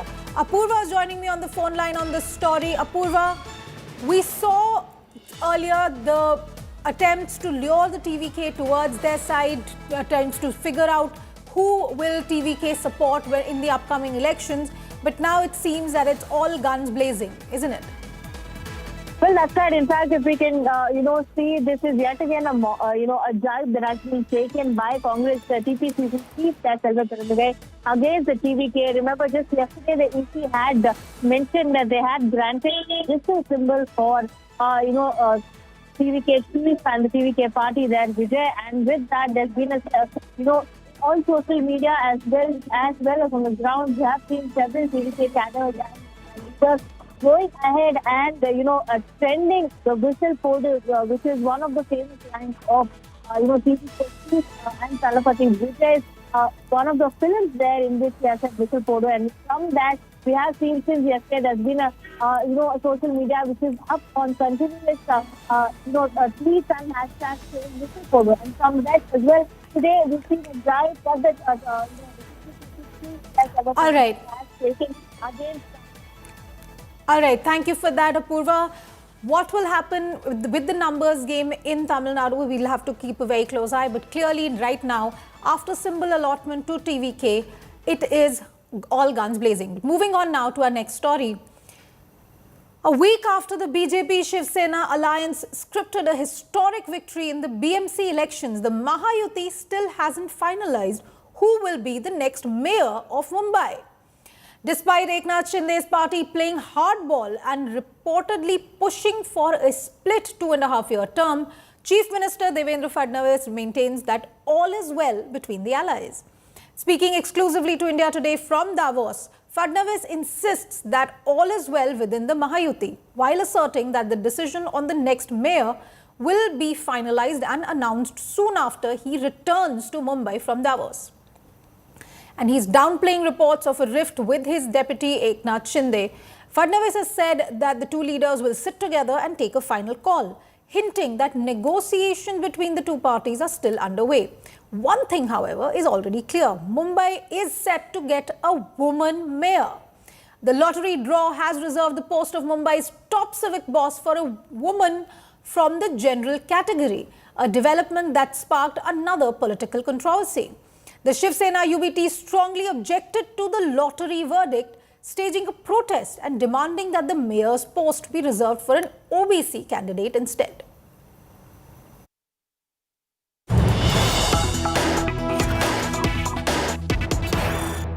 ये जो tussle हो रहा है between so-called tussle between you and your allies, कौन बनेगा mayor? Will it be 2.5 years each in BMC? Will it be a BJP mayor? Can we say that with conviction? And will it be 2.5 years? Is there a tussle for this mayor's post? मैं आपको बताता हूँ, मैं मुंबई में नहीं हूँ, इसलिए खबरें चल रही है. मैं मुंबई पहुँचूंगा और शिंदे जी के साथ बैठूंगा, सारी खबरें बंद हो जाएगी. हम फॉर्मूला जो हमारा है वो तय कर लेंगे और तय करके आपको तुरंत बताएंगे. और उसके बाद कहीं से भी आवाज नहीं आएगी कि हमारे ऊपर कोई अन्याय हुआ है. दोनों साइड खुश रहेगी. First BJP mayor of Mumbai, can we say that? अभी ऐसा कुछ तय नहीं हुआ है और जब तक हम दोनों मिलकर कोई बात तय नहीं करते, जो भी अनाउंसमेंट होगा मैं नहीं करूंगा, हम दोनों मिलकर करेंगे. And our next story, snowfall across the Kashmir Valley on Friday disrupted flight operations at Srinagar Airport, prompting airlines to warn passengers of delays and extended wait times ahead. Srinagar airport authorities have said that at least 26 flights to and from the airport were cancelled due to adverse weather conditions. Closure of key highways and mountain roads across Kashmir valleys has also happened due to accumulation of heavy snow and now huge traffic congestions. Himachal Pradesh capital Shimla also witnessed intense snowfall, and Shimla witnessed its first snowfall of the season, while Gulmarg recorded 20 to 24 inches of snow. Meanwhile, in the national capital, light rain provided slight relief from pollution, but the air quality remained in the poor category, with the AQI recorded at 297 at 7 a.m., according to the CPCB. Light rain also lashed the suburbs of Noida and Ghaziabad, and rainfall is expected to bring the temperature down further in Delhi NCR. Take a look. Shimla अपने जिस प्राकृतिक सौंदर्य के लिए मशहूर है, आज वो मौसम बनता है और मौसम विभाग की तरफ से पहले ही जिस तरह से भविष्यवाणी की गई थी कि हिमाचल प्रदेश के लगभग जो मध्यवर्ती और ऊंचाई वाले इलाकों में है, यहाँ पर बर्फबारी हो सकती है। तो आज सुबह ही जिस तरह से बर्फबारी जो है वो मध्यवर्ती और ऊंचाई वाले इलाकों में देखने के लिए मिल रही है। नज़ारा आप देखें मेरे पीछे किस तरह से ये नेशनल हाईवे 5 है और NH 5 पे किस तरह से बर्फबारी जो है वो यहाँ पर देखी जा सकती है और रफ्तार जो है वो पूरी तरह से थम चुकी है। अब गाड़ियाँ सड़क किनारे और सड़कों पर जो है वो खड़ी हुई हैं। तो एक तरफ जहाँ लोगों को बड़ी राहत जो है वो यहाँ पर मिली है, वहीं से बागवान और किसानों के लिए भी एक खुशी भरी खबर है। ऐसे में ये माना जा रहा था कि अगर ड्राई स्पेल टूटता है तो अच्छी बर्फबारी जो है वो यहाँ पर हो सकती है। जनवरी के महीने में ही सही, काफी देरी से बर्फबारी जो है वो इस समय यहाँ पर दर्ज की जा रही है। विकास शर्मा, शिमला। मौसम विभाग की प्रेडिक्शन के बाद वादी कश्मीर के बालाई इलाकों के साथ साथ मैदानी इलाकों में भारी हिमपात ने अपनी लपेट में पूरी वादी को ले चुका है। बड़गाम हो या कोई भी जिला हो, तो हर तरफ बर्फ ही बर्फ दिखाई दे रहा है। कल रात जब लोग सोए तो सुबह हैरान हुए जब पूरी वादी को सफेद चादर से लिपटा हुआ देखा, क्योंकि इस भारी हिमपात के लिए लोग इंतजार कर रहे थे। चूंकि यहाँ के खेत खलिहानों के लिए और पेड़ों के लिए ये बर्फ काफी मुफीद होती है और कश्मीर की जो पहचान है, तो पर्यटक स्थल को बढ़ावा जरूर मिलेगा। अब जो है मैदानी इलाकों में लगातार बर्फबारी हो रही है और कई इलाकों में 3 फीट बर्फ पड़ चुकी है। And we're getting you some visuals of the snow and rain. Several parts of North India witnessed heavy snowfall on Friday morning. Let's take a look at the visuals that are coming in. Himachal Pradesh's Manali received fresh snowfall on Friday. Cars and houses wore a white blanket of snow while vehicles struggled to move on roads due to the thick layer of snow.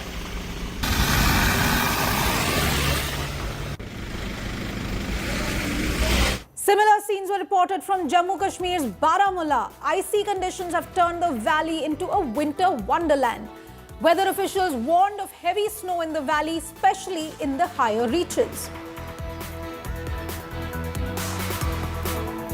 Another Kashmir Valley city, Shopian, also witnessed heavy snowfall. Several centimeters of snow covered the roads as residents were seen trying to clear it.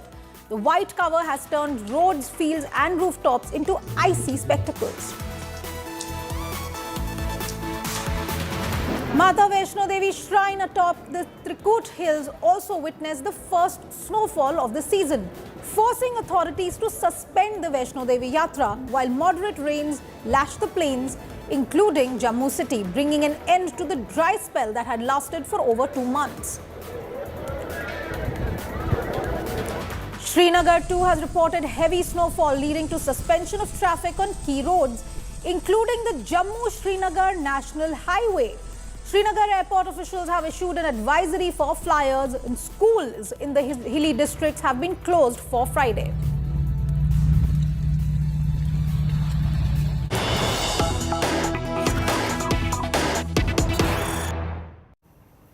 And we're getting you breaking news on the 10 army jawans who were killed in the mishap yesterday as the accident took their lives. The wreath-laying ceremony for the jawans, the images are now coming in from the wreath-laying ceremony. Remember, 10 army personnel had lost their lives just yesterday as a armoured vehicle for the army which was carrying troops, plunged into a deep gorge at the Khani top along the Badarwa-Chamba interstate road on Thursday. 10 soldiers have lost their lives and 11 others have been injured. Sunilji Bhatt is joining me live for more as the images are on your screen. Sunilji Bhatt, over to you. Yes, Anisha, a wrestling ceremony was held for the 10 army personnel who lost their lives in a road accident at Badarwa in Doda district of Jammu and Kashmir. GOC of White Knight Corps Lieutenant General P.K. Mishra laid wreath on the mortal remains of the 10 army personnel, who lost their lives while they were carrying out patrolling in the hilly areas of Badarwa, and unfortunately the vehicle they were traveling in met with an accident. 10 army personnel lost their lives yesterday in this tragic road accident, while 11 others were injured. Their mortal remains were brought to Air Force Station Jammu today, and wreaths were laid by GOC of White Knight Corps, Lieutenant General P.K. Mishra, as well as wreaths were also laid by top officials from the Jammu and Kashmir Police, as well as from other, paramilitary forces. And wreath was also laid on behalf of Lieutenant Governor of Jammu and Kashmir, Manoj Sinha. And as far as this tragedy is concerned, tributes are pouring in from different parts of the country. 10 army personnel lost their lives. Entire nation is in mourning. 10 brave hearts, have lost their lives, and a wreath-laying ceremony was held today at the Air Force Station in Jammu. And the mortal remains of these Jawans have now been sent to their respective hometowns, where, their last rites will be conducted with full military honors. Anisha, back to you. All right. Thank you very much for that, Sunilji Bhatt. Our condolences and prayers for the families of the brave Jawans who've lost their lives in this awful, tragic accident. But now it's time for us to take a very short break. Keep watching India Today.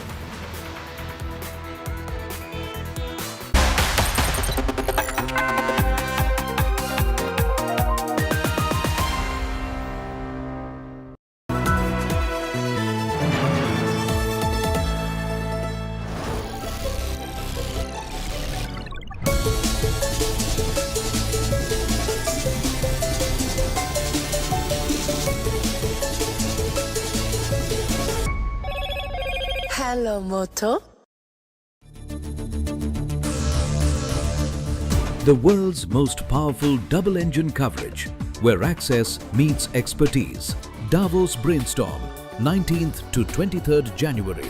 Only on India Today and Business Today. Introducing Motorola Signature. Don't blend in, stand out.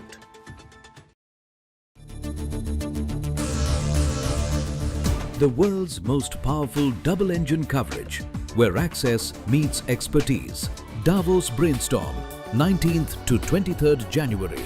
Only on India Today and Business Today.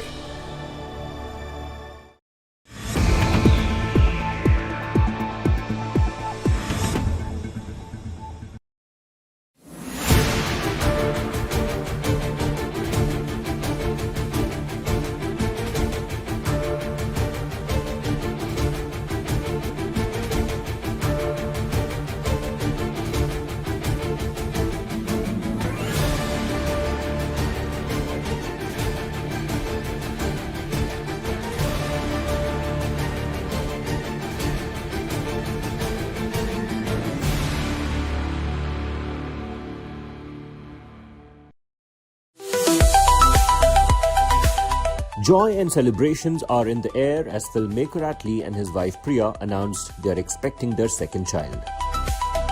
The duo took to social media to share the happy news, offering a glimpse into their growing family. The announcement featured the family dressed in coordinated white outfits, with Priya gently cradling her baby bump. Adding to the charm of the reveal, the couple also lovingly mentioned their pets, a detail that has been winning hearts online and making the announcement even more intimate. Fans and celebrities including Samantha Ruth Prabhu and Kirti Suresh flooded the comments with congratulatory messages. The couple tied the knot in 2014 and welcomed their son Mir in January 2023. Professionally, Atlee is currently working on the tentatively titled AA22 into A6, starring Allu Arjun and Deepika Padukone in prominent roles.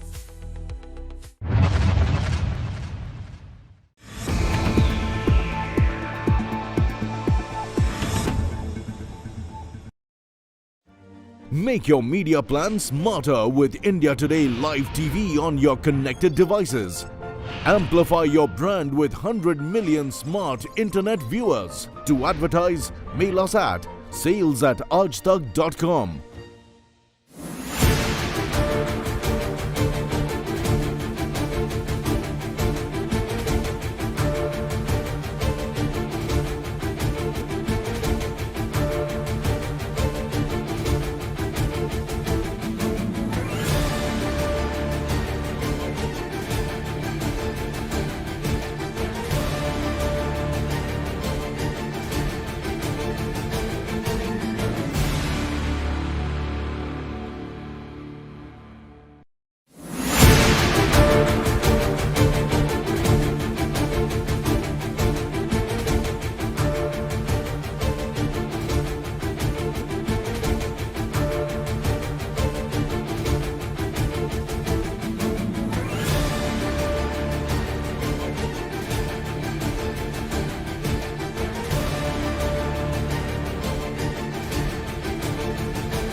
Make your media plan smarter with India Today Live TV on your connected devices. Amplify your brand with 100 million smart internet viewers. To advertise, mail us at sales@aajtak.com. Make your media plan smarter with India Today Live TV on your connected devices. Amplify your brand with 100 million smart internet viewers. To advertise, mail us at sales@aajtak.com.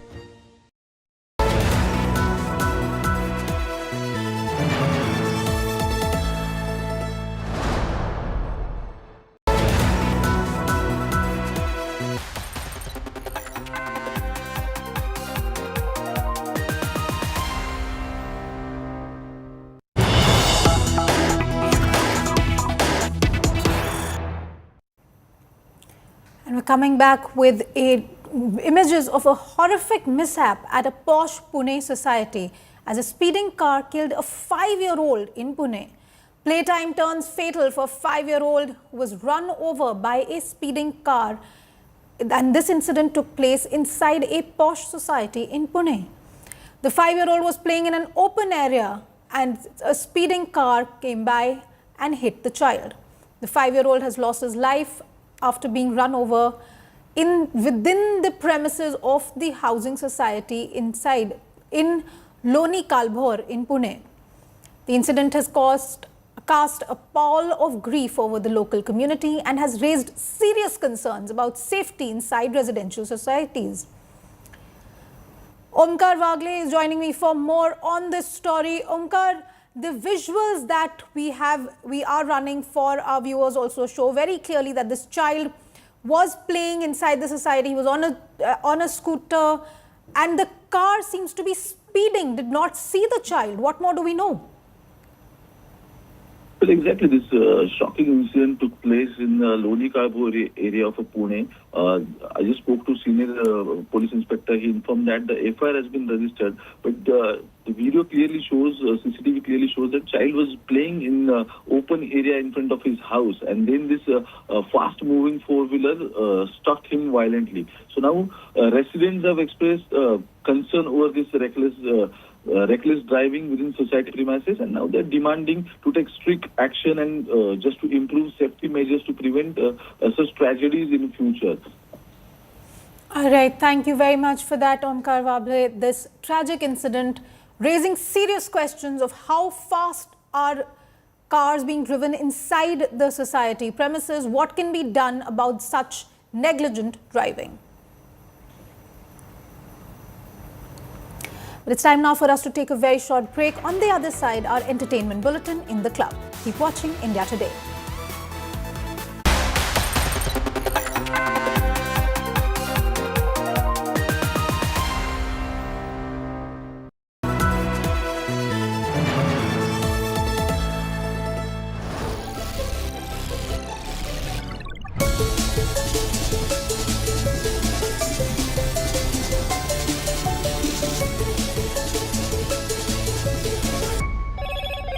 Hello, Moto.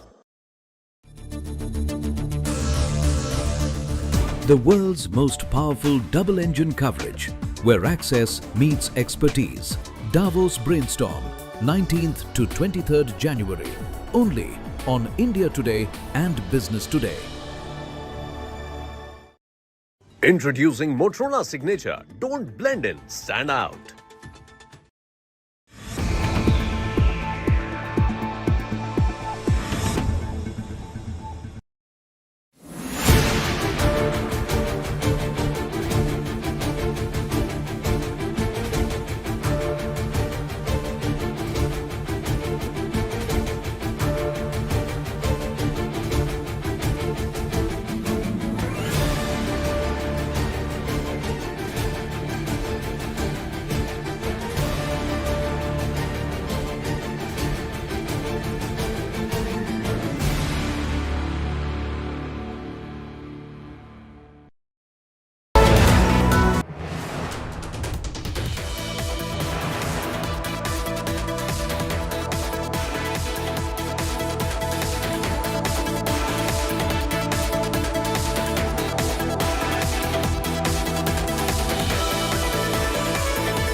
Hello, Moto. The world's most powerful double-engine coverage, where access meets expertise. Davos Brainstorm, 19th to 23rd January. Only on India Today and Business Today. Introducing Motorola Signature. Don't blend in, stand out.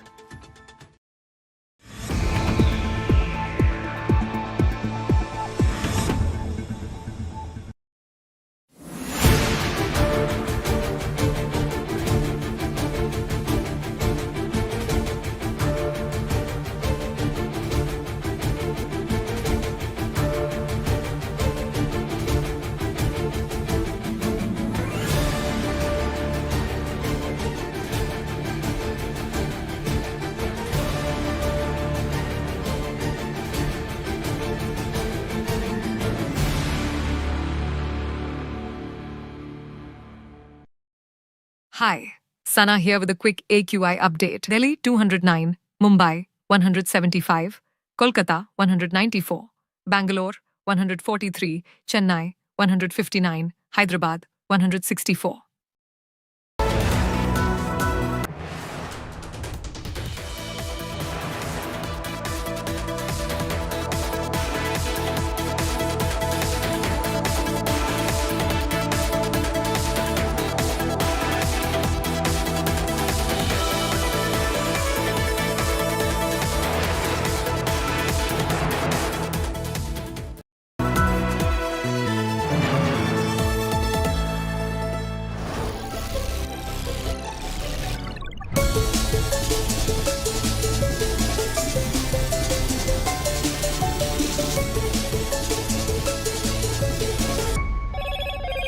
Hello, Moto. The world's most powerful double-engine coverage, where access meets expertise. Davos Brainstorm, 19th to 23rd January. Only on India Today and Business Today. Introducing Motorola Signature. Don't blend in, stand out.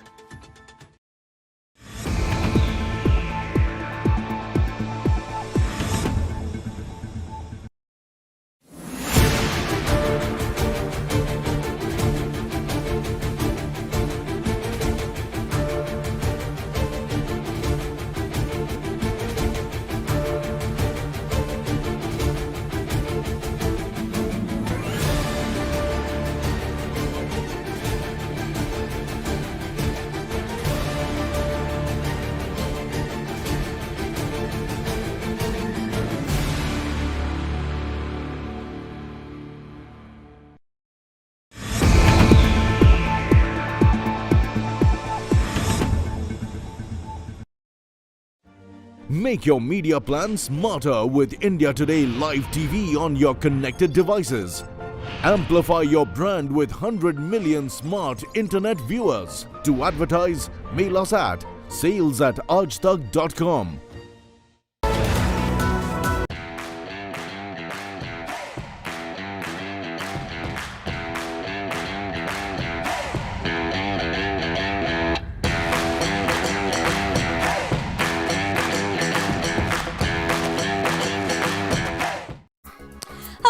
You're watching In the Club. I'm Suesha Sawant, and the Oscar race for 2026 is officially on. It is already rewriting the rule book. Ryan Coogler's Sinner storms ahead with a record-shattering 16 nominations, while prestige titles like One Battle After Another, Marty Supreme and Hamnet pack the Best Picture lineup. Unfortunately, India's Homebound misses out in international feature. Getting you all the details in this report.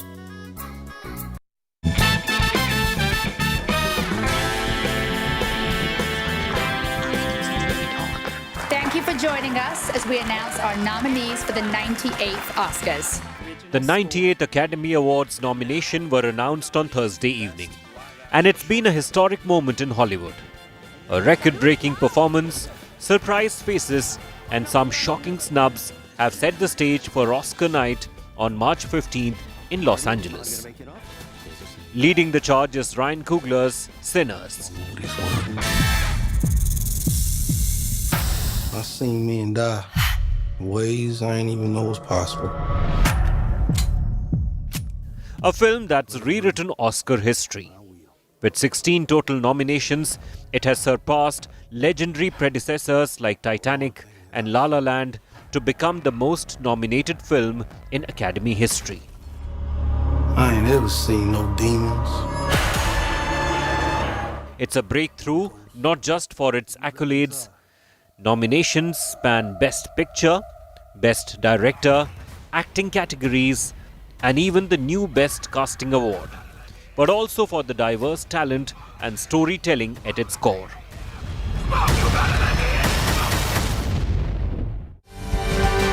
You know, you are so unsuitable for my daughter.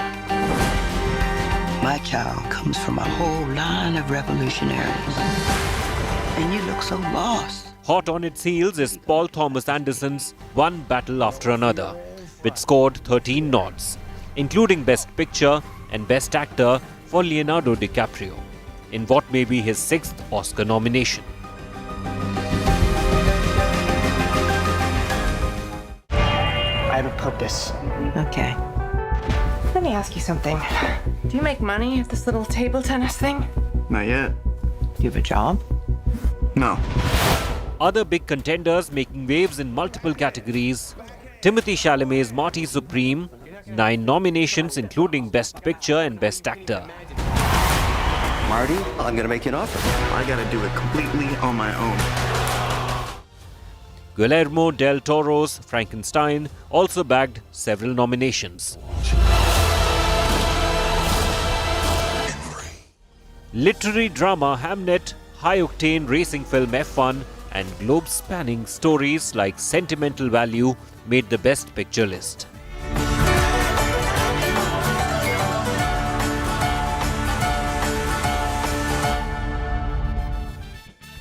Nominees for Best Actress include Jessie Buckley for Hamnet, Kate Hudson for Song Sung Blue, and Emma Stone for Begonia. Best Director nominations range from Ryan Coogler to Paul Thomas Anderson and Chloe Zhao. This is between us. It's not just about who made it. The Oscars always surprise with who did not. 2 major snubs are already sending shockwaves. First, the much talked about musical fantasy Wicked for Good, which was buzzing in awards season, was completely shut out of nominations this year after heavy buzz in preceding months. Wizard of Oz. No one believed in you more than I did. Police सेवा भर्ती एवं Pranoti board में आपका स्वागत है। आवेदन सूचना के लिए 1 दबाएं। And on the international front, a moment that left a lot of people around the world disappointed was India's official Oscar contender, Homebound, failing to land a nomination in the Best International Feature Film category this year, despite making it through the earlier shortlist of 15. सिर्फ हम चाहे जितने wicket उखाड़ एक सरकारी farm की category वाले डिब्बे भर की औकात है हमारी और बस वहीं तक सीमित है वही हमारी पहचान. The film, directed by Neeraj Khaiban and backed by Karan Johar, drew praise for its storytelling and performances, but ultimately did not make the final five. Karan Johar took to social media to commend the team and celebrate the creative journey.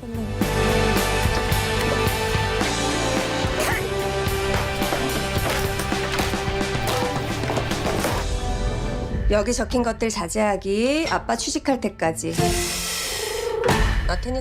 Along with it, South Korea's No Other Choice also failed to land a nomination. Directed by Park Chan-wook, the film was considered one of the strong contenders for Oscars this year.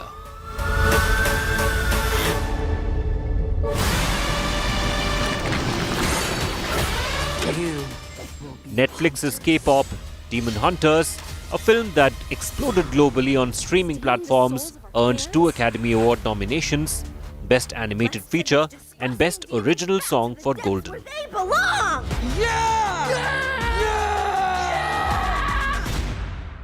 Oscar nominees are spread across 24 categories